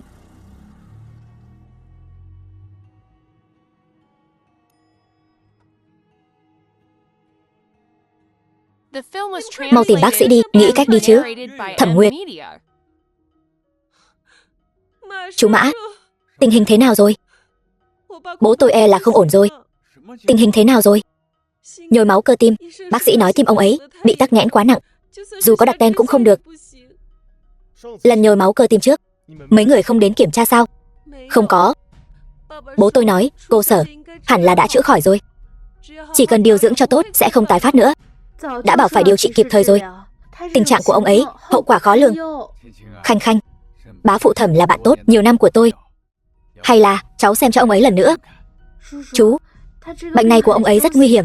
Chỉ cần sơ sẩy một chút là sẽ mất mạng. Tôi không muốn xen vào việc của người khác. Vân Chi, chúng ta đi. Cô Sở, xin lỗi. Trước đây đều là lỗi của tôi. Xin cô hãy cứu bố tôi. Sau này sẽ không xen vào việc của cô nữa. Cô Thẩm, Khanh Khanh cũng không phải thần y. Nếu không sao, cho dù bố tôi có mất, tôi cũng sẽ không trách cô Sở.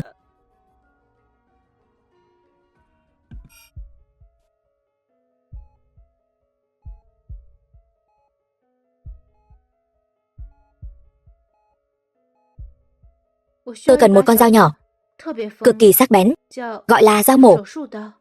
Cô muốn mổ cho bố tôi sao? Không phải. Máu của ông ấy tập trung ở tim. Tôi muốn từ kinh mạch rút máu ứ ra. Không được, vậy quá nguy hiểm. Thẩm Nguyệt, là cô bảo Khanh Khanh đến giúp cứu người. Bây giờ cô lại không tin tưởng cô ấy. Thôi, việc này chúng ta không giúp được. Chú Mã, sao chú lại bênh vực cô ta chứ? Tôi đây là bênh lý không bênh thân. Được, chúng ta đi. Được, sắp xếp ngay. Chú Mã, để cháu giúp Khanh Khanh. Chú cũng nên nghỉ ngơi đi. Được rồi.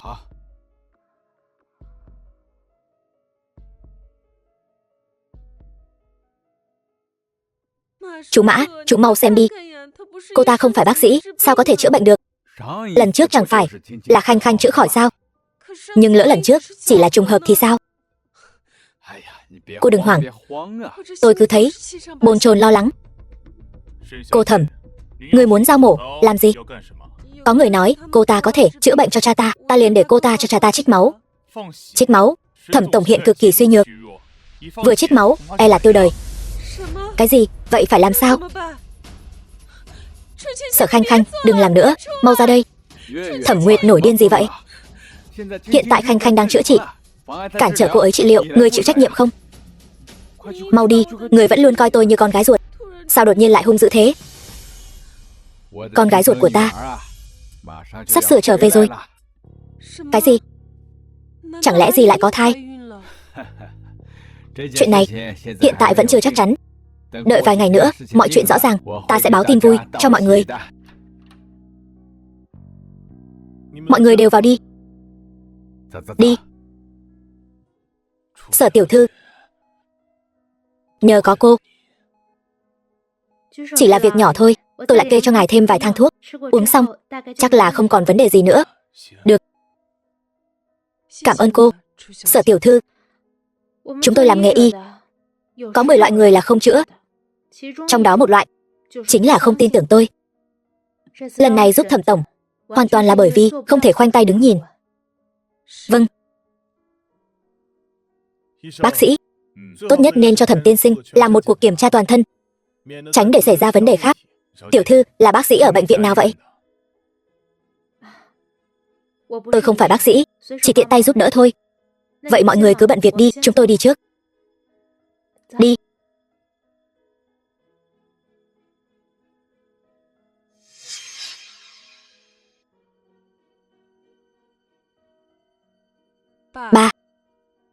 Ba nói Sở Khanh Khanh và Mã Thúc Thúc sao lại thân thiết như vậy?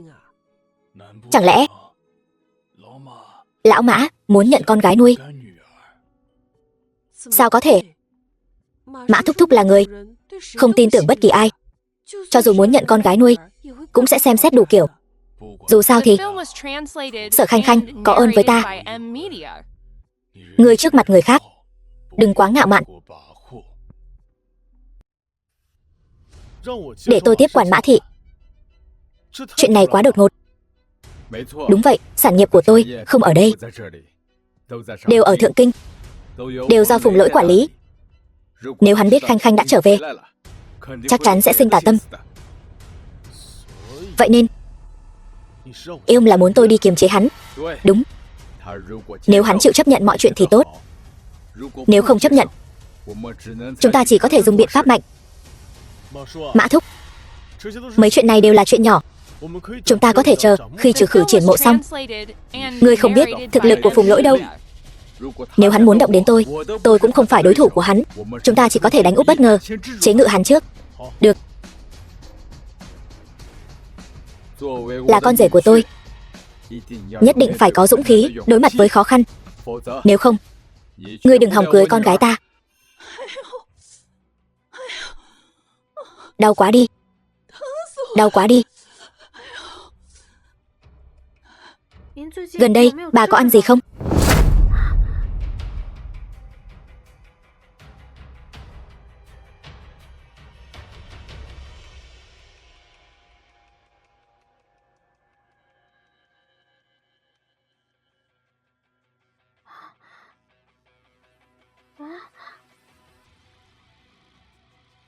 Các người muốn làm gì? Các người rốt cuộc muốn đưa tôi đi đâu? Thả tôi ra. Các người nói đi. Các người rốt cuộc muốn đưa tôi đi đâu? Ngậm miệng lại.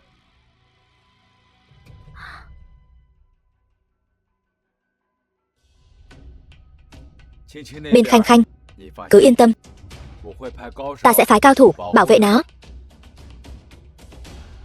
Nhất là phải chú ý Triển Mộ, hắn.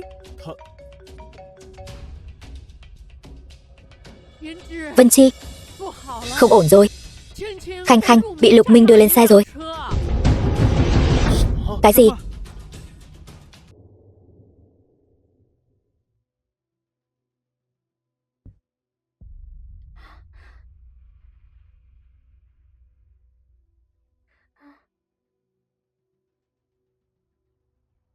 Thẩm Nguyệt, đây là đâu? Phí lời. Cô nghĩ tôi sẽ nói cho cô biết sao? Khi cha cô mất, Thẩm thị tập đoàn cũng chỉ còn lại cái vỏ rỗng thôi. Sở Khanh Khanh, người cướp Vân Chi của ta, lại cướp đi sự quan tâm của Mã thúc thúc và dì đối với ta. Món nợ này ta sẽ từ từ tính với ngươi.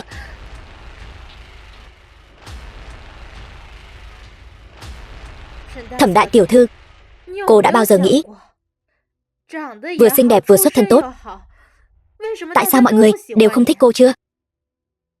Tại sao? Bởi vì nhân phẩm của cô không ra gì. Ta đã biết, miệng thối không mọc được ngà voi mà.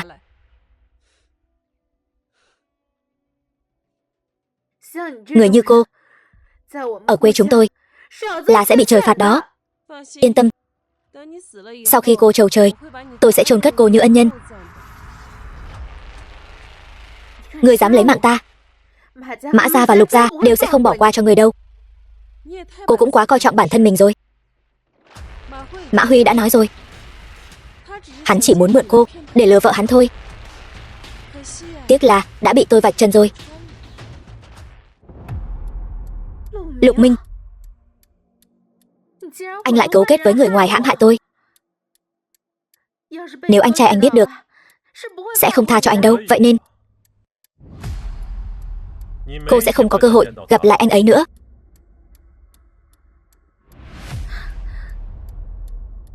Tôi và anh không thù không oán. Tại sao anh không thù không oán? Sở Khanh Khanh, cô đã gả cho Lục Vân Chi, chính là kẻ thù của tôi. Nhưng hắn là anh trai anh. Chính là vì hắn,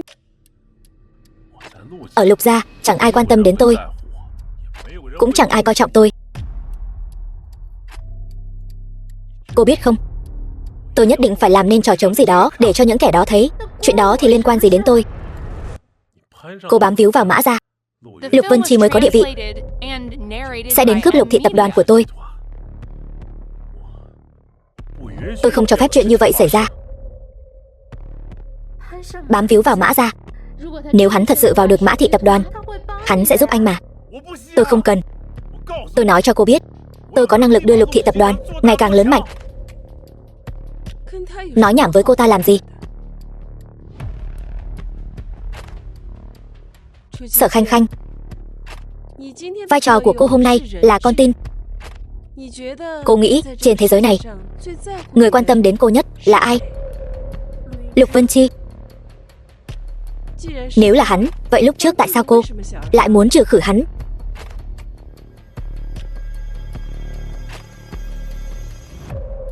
Lúc trước tôi đã nghĩ sai một số chuyện.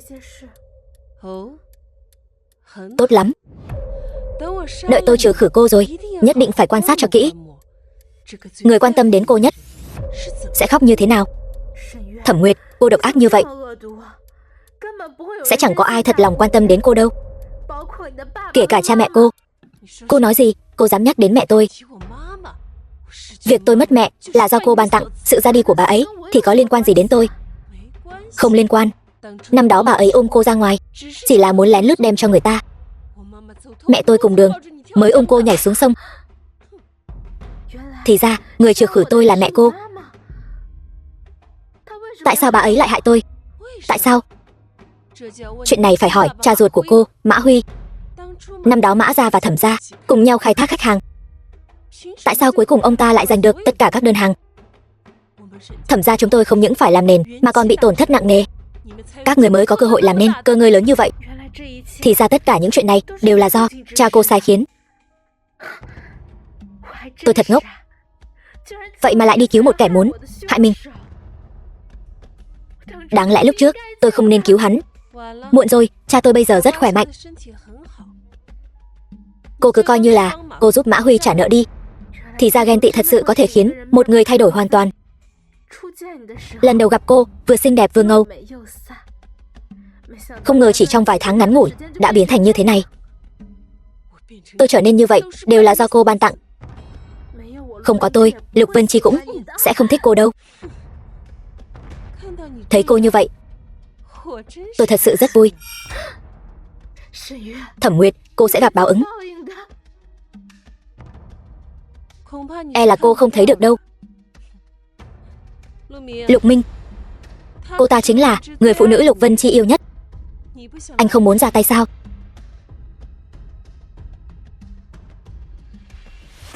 Tôi không hứng thú với việc làm tổn thương thân thể người khác. Đừng tự cho mình là thanh cao. Cho dù anh đối xử tốt với cô ta, Lục gia cũng không thể nào có người khác đến giúp ngươi. Chuyện của ta, ngươi đừng quản. Lục Minh, ngươi tin ta là Vân Chi sẽ không tranh giành Lục gia với ngươi. Nhưng nếu ngươi làm ta bị thương, hắn tuyệt đối sẽ không bỏ qua cho ngươi. Đừng tự dát vàng lên mặt mình nữa. Sở Khanh Khanh, ngươi tin hay không? Không có ngươi, Lục Vân Chi chưa tới 3 tháng sẽ thích người khác. Người khác ta không biết, nhưng hắn tuyệt đối sẽ không. Vậy thì ngươi tốt nhất nên sống sót. Đến lúc đó ta sẽ ném bằng chứng vào mặt ngươi. Cô ta nhất định phải sống.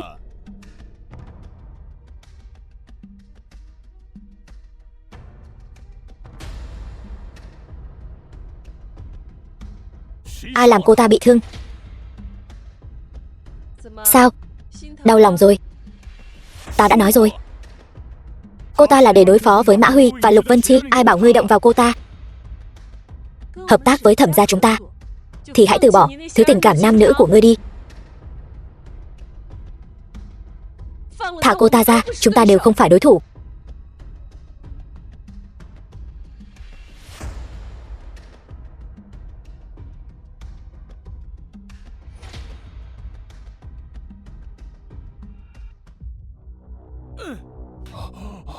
Khanh Khanh đâu?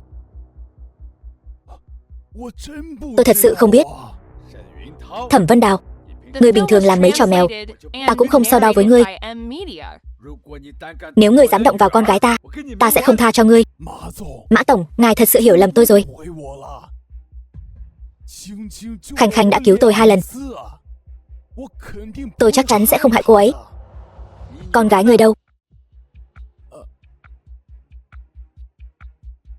Thẩm Nguyệt, nó chỉ là một đứa con gái. Tuy nó, ngươi đừng nói nhảm nữa. Nó ở đâu?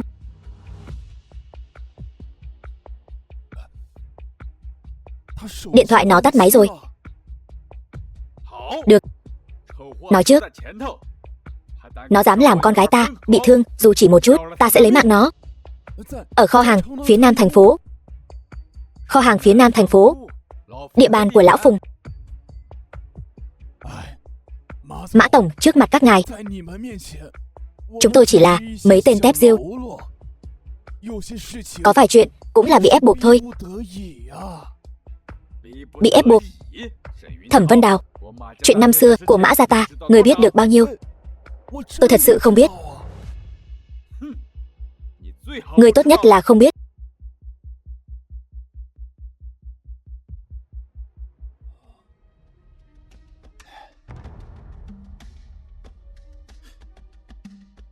Lên.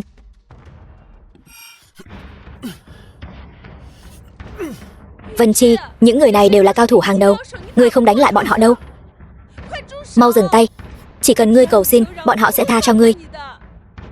Vỏn vẹn mấy người này, căn bản không phải đối thủ của hắn.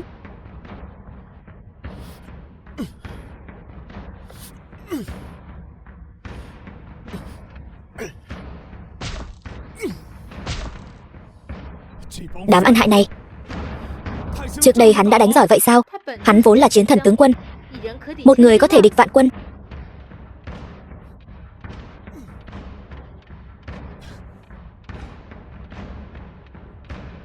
Lục Vân Chi. Lục Vân Chi, ngươi đừng tới đây. Thẩm Nguyệt, ngươi muốn làm gì? Cô ta không phải là người ngươi quan tâm nhất sao? Ngươi mà lại gần, ta sẽ đâm vào. Dừng tay, ngươi đừng chạm vào cô ấy. Tất cả đều là do ngươi ép. Các ngươi rốt cuộc muốn làm gì? Chung quy lại là muốn vây đánh Mã gia. Mã gia đối xử với các ngươi tốt như vậy, các ngươi vì cái gì? Vốn dĩ hai vợ chồng Mã gia đã nằm chờ trầu trời rồi. Nhưng Sở Khanh Khanh vừa trở về, hắn liền muốn tính sổ chuyện năm xưa. Chuyện năm xưa là chuyện gì? Năm đó nếu không phải Mã Huy, các ngươi có thể lăn lộn đến ngày hôm nay sao? Vân Chi, năm đó ông ta nhảy xuống sông là mẫu thân của Thẩm Nguyệt. Cái gì? Vân Chi, huynh mau đi đi. Ở đây có âm mưu. Nói cho Mã thúc thúc ngàn vạn lần đừng đến cứu ta. Sao có thể không cứu muội được? Khanh Khanh, báo cáo giám định huyết thống đã có rồi. Muội chính là con gái ruột thịt của Mã Huy và Trần Lệ Quyên. Kỳ thực ta... Triển Mộ, ngươi muốn làm gì? Đừng lại đây. Triển Mộ, ngươi đã làm gì? Đây chỉ là thuốc làm tê liệt tinh thần thôi. Hắn bây giờ vẫn còn ý thức, chỉ là không có sức lực.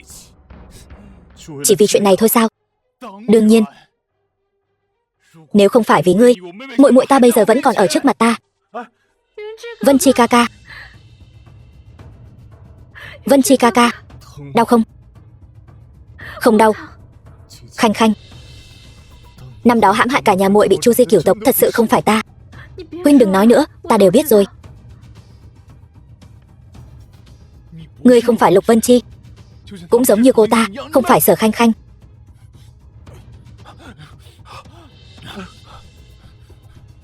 Lục Minh, Khanh Khanh là do ngươi mang đến. Ca, ta không cố ý, là Triển Mộ lừa ta đến đây. Lục Minh, Lục thị tập đoàn, ta không quan tâm tranh giành với ngươi. Ngươi hãy dừng tay lại đi. Tại sao? Ngươi chẳng phải đã từng nói Lục thị tập đoàn là quan trọng nhất sao? Lục thị tập đoàn dù có quan trọng đến đâu thì có ích gì chứ?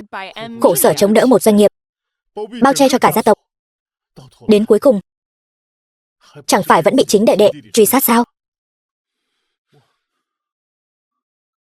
Xin lỗi. Ta...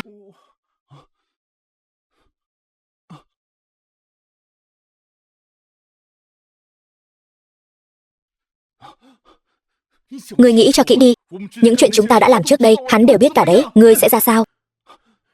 Ngươi uy hiếp ta, có uy hiếp ngươi hay không, tự ngươi biết rõ. Đứng lại. Bên ngoài còn mấy chục người đấy. Ngươi nghĩ ngươi chạy thoát được sao? Ta chính là tiến đánh vào đây. Đây chính là cái bẫy. Vào thì dễ, ra thì khó đấy. Ta và Khanh Khanh đã ở đây rồi. Ngươi còn muốn thế nào nữa? Hai người các ngươi chẳng qua chỉ là mồi nhử thôi. Mục tiêu của các ngươi rốt cuộc là ai? Ngoài ta ra, ai quan tâm đến ngươi nhất? Ngươi nghĩ còn ai nữa? Mã thúc thúc, Triển Mộ. Cha mẹ ta không thù không oán với ngươi, họ vất vả lắm mới tìm được con gái của mình. Xin ngươi hãy tha cho họ. Có vài chuyện cũng không phải ta có thể khống chế được. Vậy ai có thể khống chế? Phùng tiên sinh, các ngươi đám tiểu bối này, đừng cãi nhau nữa. Chuyện này không liên quan đến các ngươi. Vậy liên quan đến ai? Cha mẹ ta. Sở tiểu thư.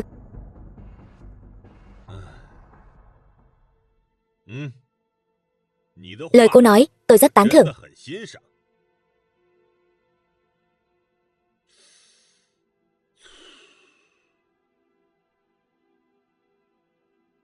Nếu tôi có con trai, nhất định sẽ mong nó cưới được người vợ vừa có tài vừa có sắc như cô. Tiếc là tôi không có con trai.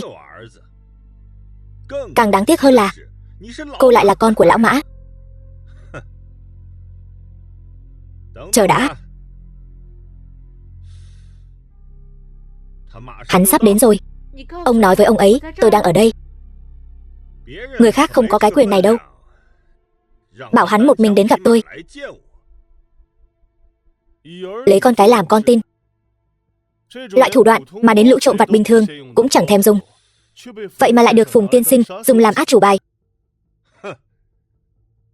Con người tôi làm việc không cần nhân phẩm, chỉ cần hiệu quả là được. Triển Mộ, đợi chuyện này xong, con bé này ngươi cứ mang đi. Nó là của ngươi rồi. Vâng. Nói khoác mà không biết ngượng. Lục gia trong mắt tôi chẳng là cái thá gì. Loại người như ngươi tôi căn bản không quan tâm. Người ngông cuồng dễ gặp họa. Ngươi nên tự lo cho mình đi. Thẩm Nguyệt, người cô để mắt tới, ta không thích. Tôi với anh ta không còn quan hệ gì nữa.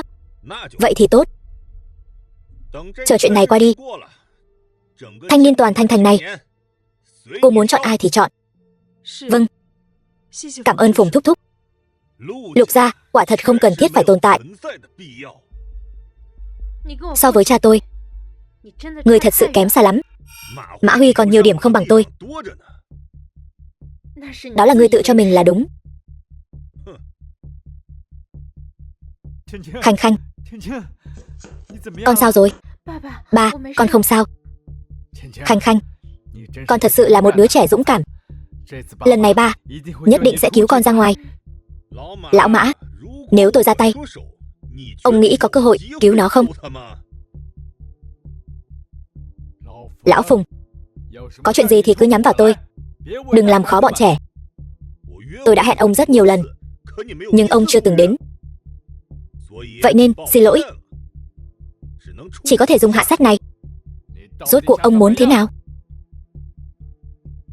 Thứ nhất, rút khỏi ngành vận tải, tôi sẽ làm ông trùm vận tải đường thủy.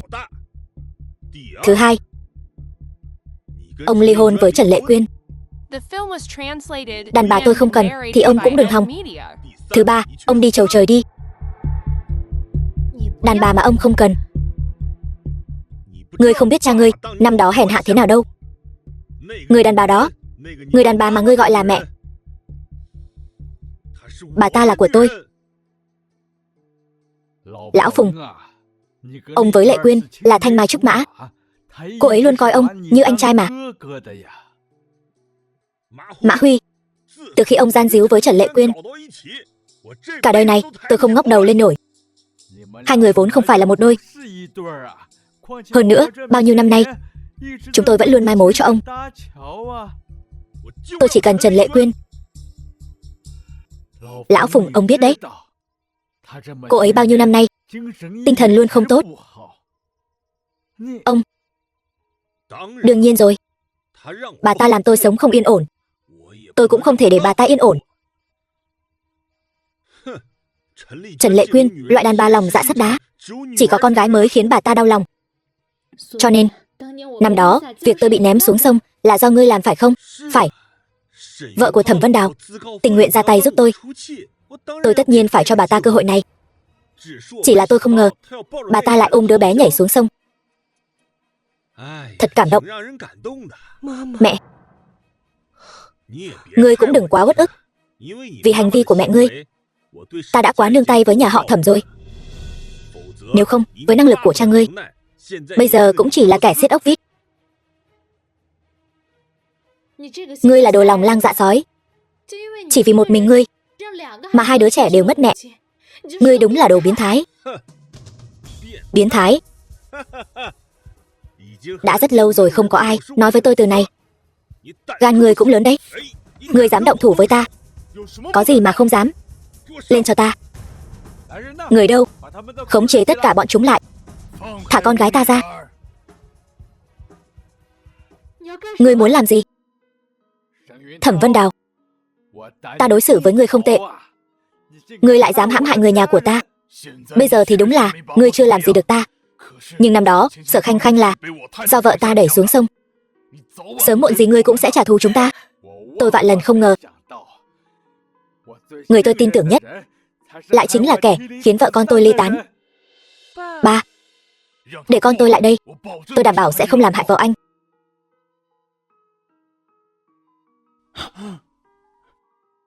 Thẩm Nguyệt.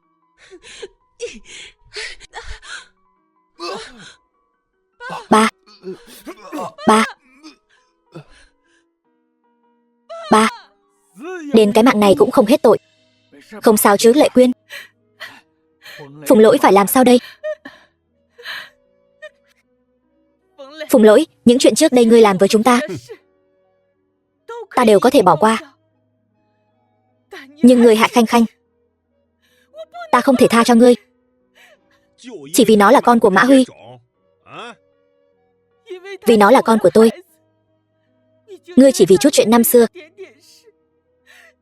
mà ghi hận đến tận bây giờ. Đáng sao? Không đáng. Hai người được ở bên nhau lại coi thường chút lòng tự trọng đáng thương của tôi. Tôi không sống yên ổn được thì hai người cũng đừng hòng yên ổn. Ngươi tưởng cô ta thật sự là con gái ngươi sao?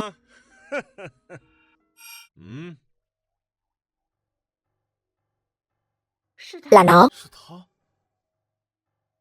Vậy ngọc bội của gia chủ Lục gia đâu? Ở chỗ tôi.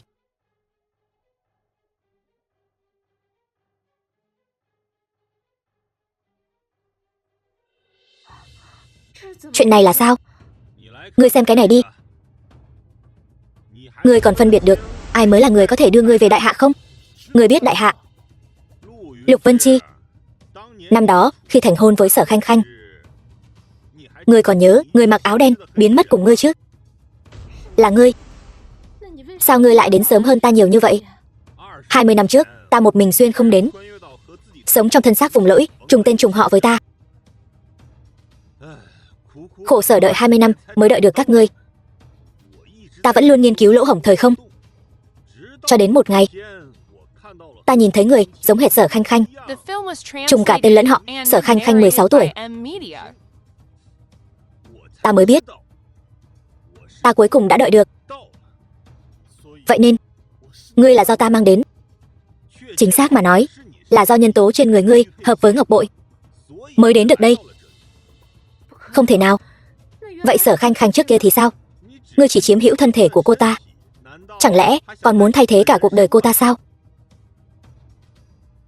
Chuyện này cũng là do duyên số.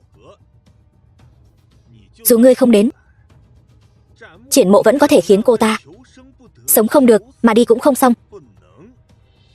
Phùng thúc, ông là vì muốn trả thù Mã gia mới để tôi giày vò Sở Khanh Khanh sao?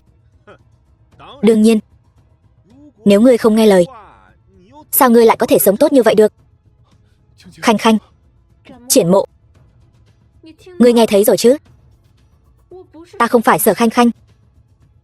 Cô gái mà ngươi thích đã không còn nữa. Không phải, con là con gái của ta. Con chính là... Không, cô ta không phải con gái của bà.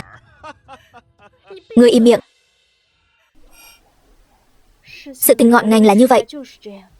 Ta không phải con gái ruột của Mã Thúc Thúc và gì. Ta chỉ chiếm dụng thân thể của cô ấy, tiện thể có được ký ức của cô ấy thôi.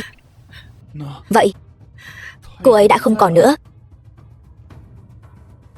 Phải, cô ấy đã không còn nữa rồi. Ngươi có biết cô ấy ra đi như thế nào không? Cô ấy gả cho người mà ngươi hận nhất, muốn trả thù ngươi. Nhưng cô ấy lại không vượt qua được chính mình. Vậy nên chính ta đã hại cô ấy. Phùng Lỗi chính là tên biến thái.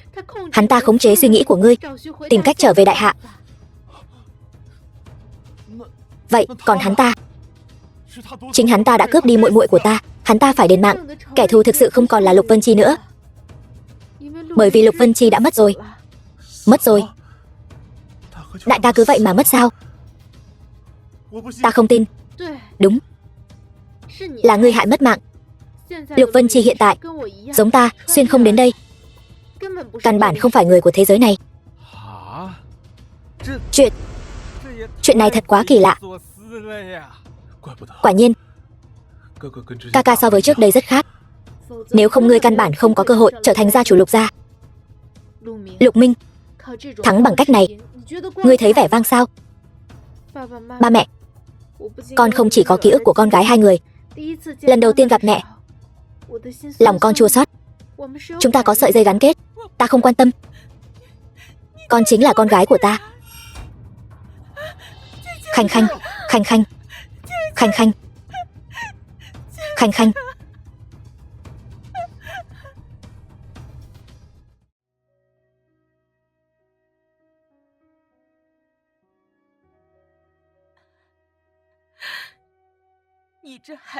Con này có phải ngốc không?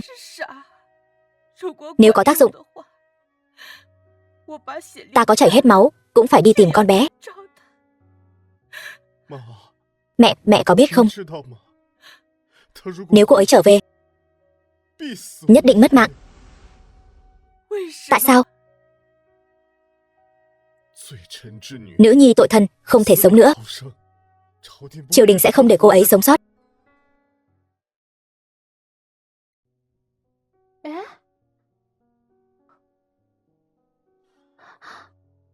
Tổ mẫu. Khanh Khanh, Khanh Khanh của ta, con còn sống. Tổ mẫu, người cũng còn sống.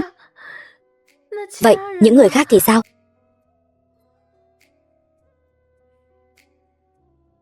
Nghĩ rằng Sở gia ta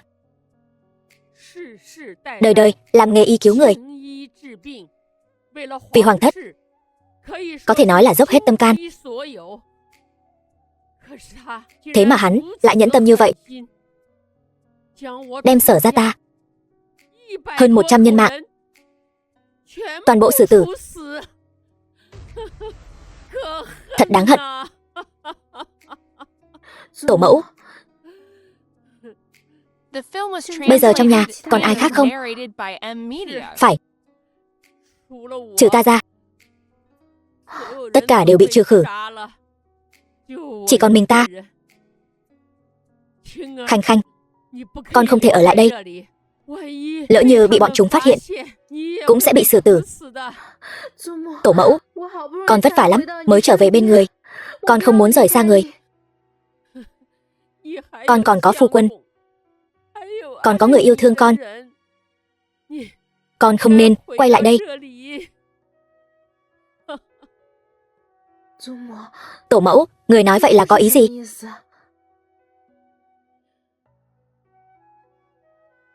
Ta từng thông qua mặt đồng kính này nhìn thấy nơi thần kỳ đó. Nếu con không thể quay về, Lục gia này, tên ngốc này e rằng sẽ chảy hết máu của mình mất. Nhưng tổ mẫu, Khanh Khanh không muốn xa người. Khanh Khanh,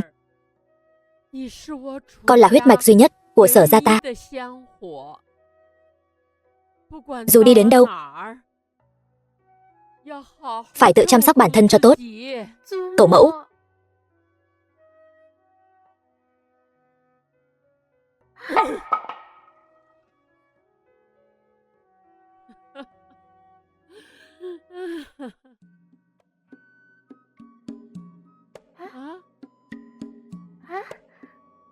Khanh Khanh, con đi đâu vậy? Tổ mẫu, mau đi tìm Vân Chi đi. Nó nghe tin con mất tích, đem tất cả những kẻ từng ức hiếp con đều tống vào ngục giam. Ngay cả cha mẹ con, tặng tập đoàn Mã Thị cũng không cần. Nhất tâm tìm con trở về. Tổ mẫu, người nhất định phải sống lâu trăm tuổi.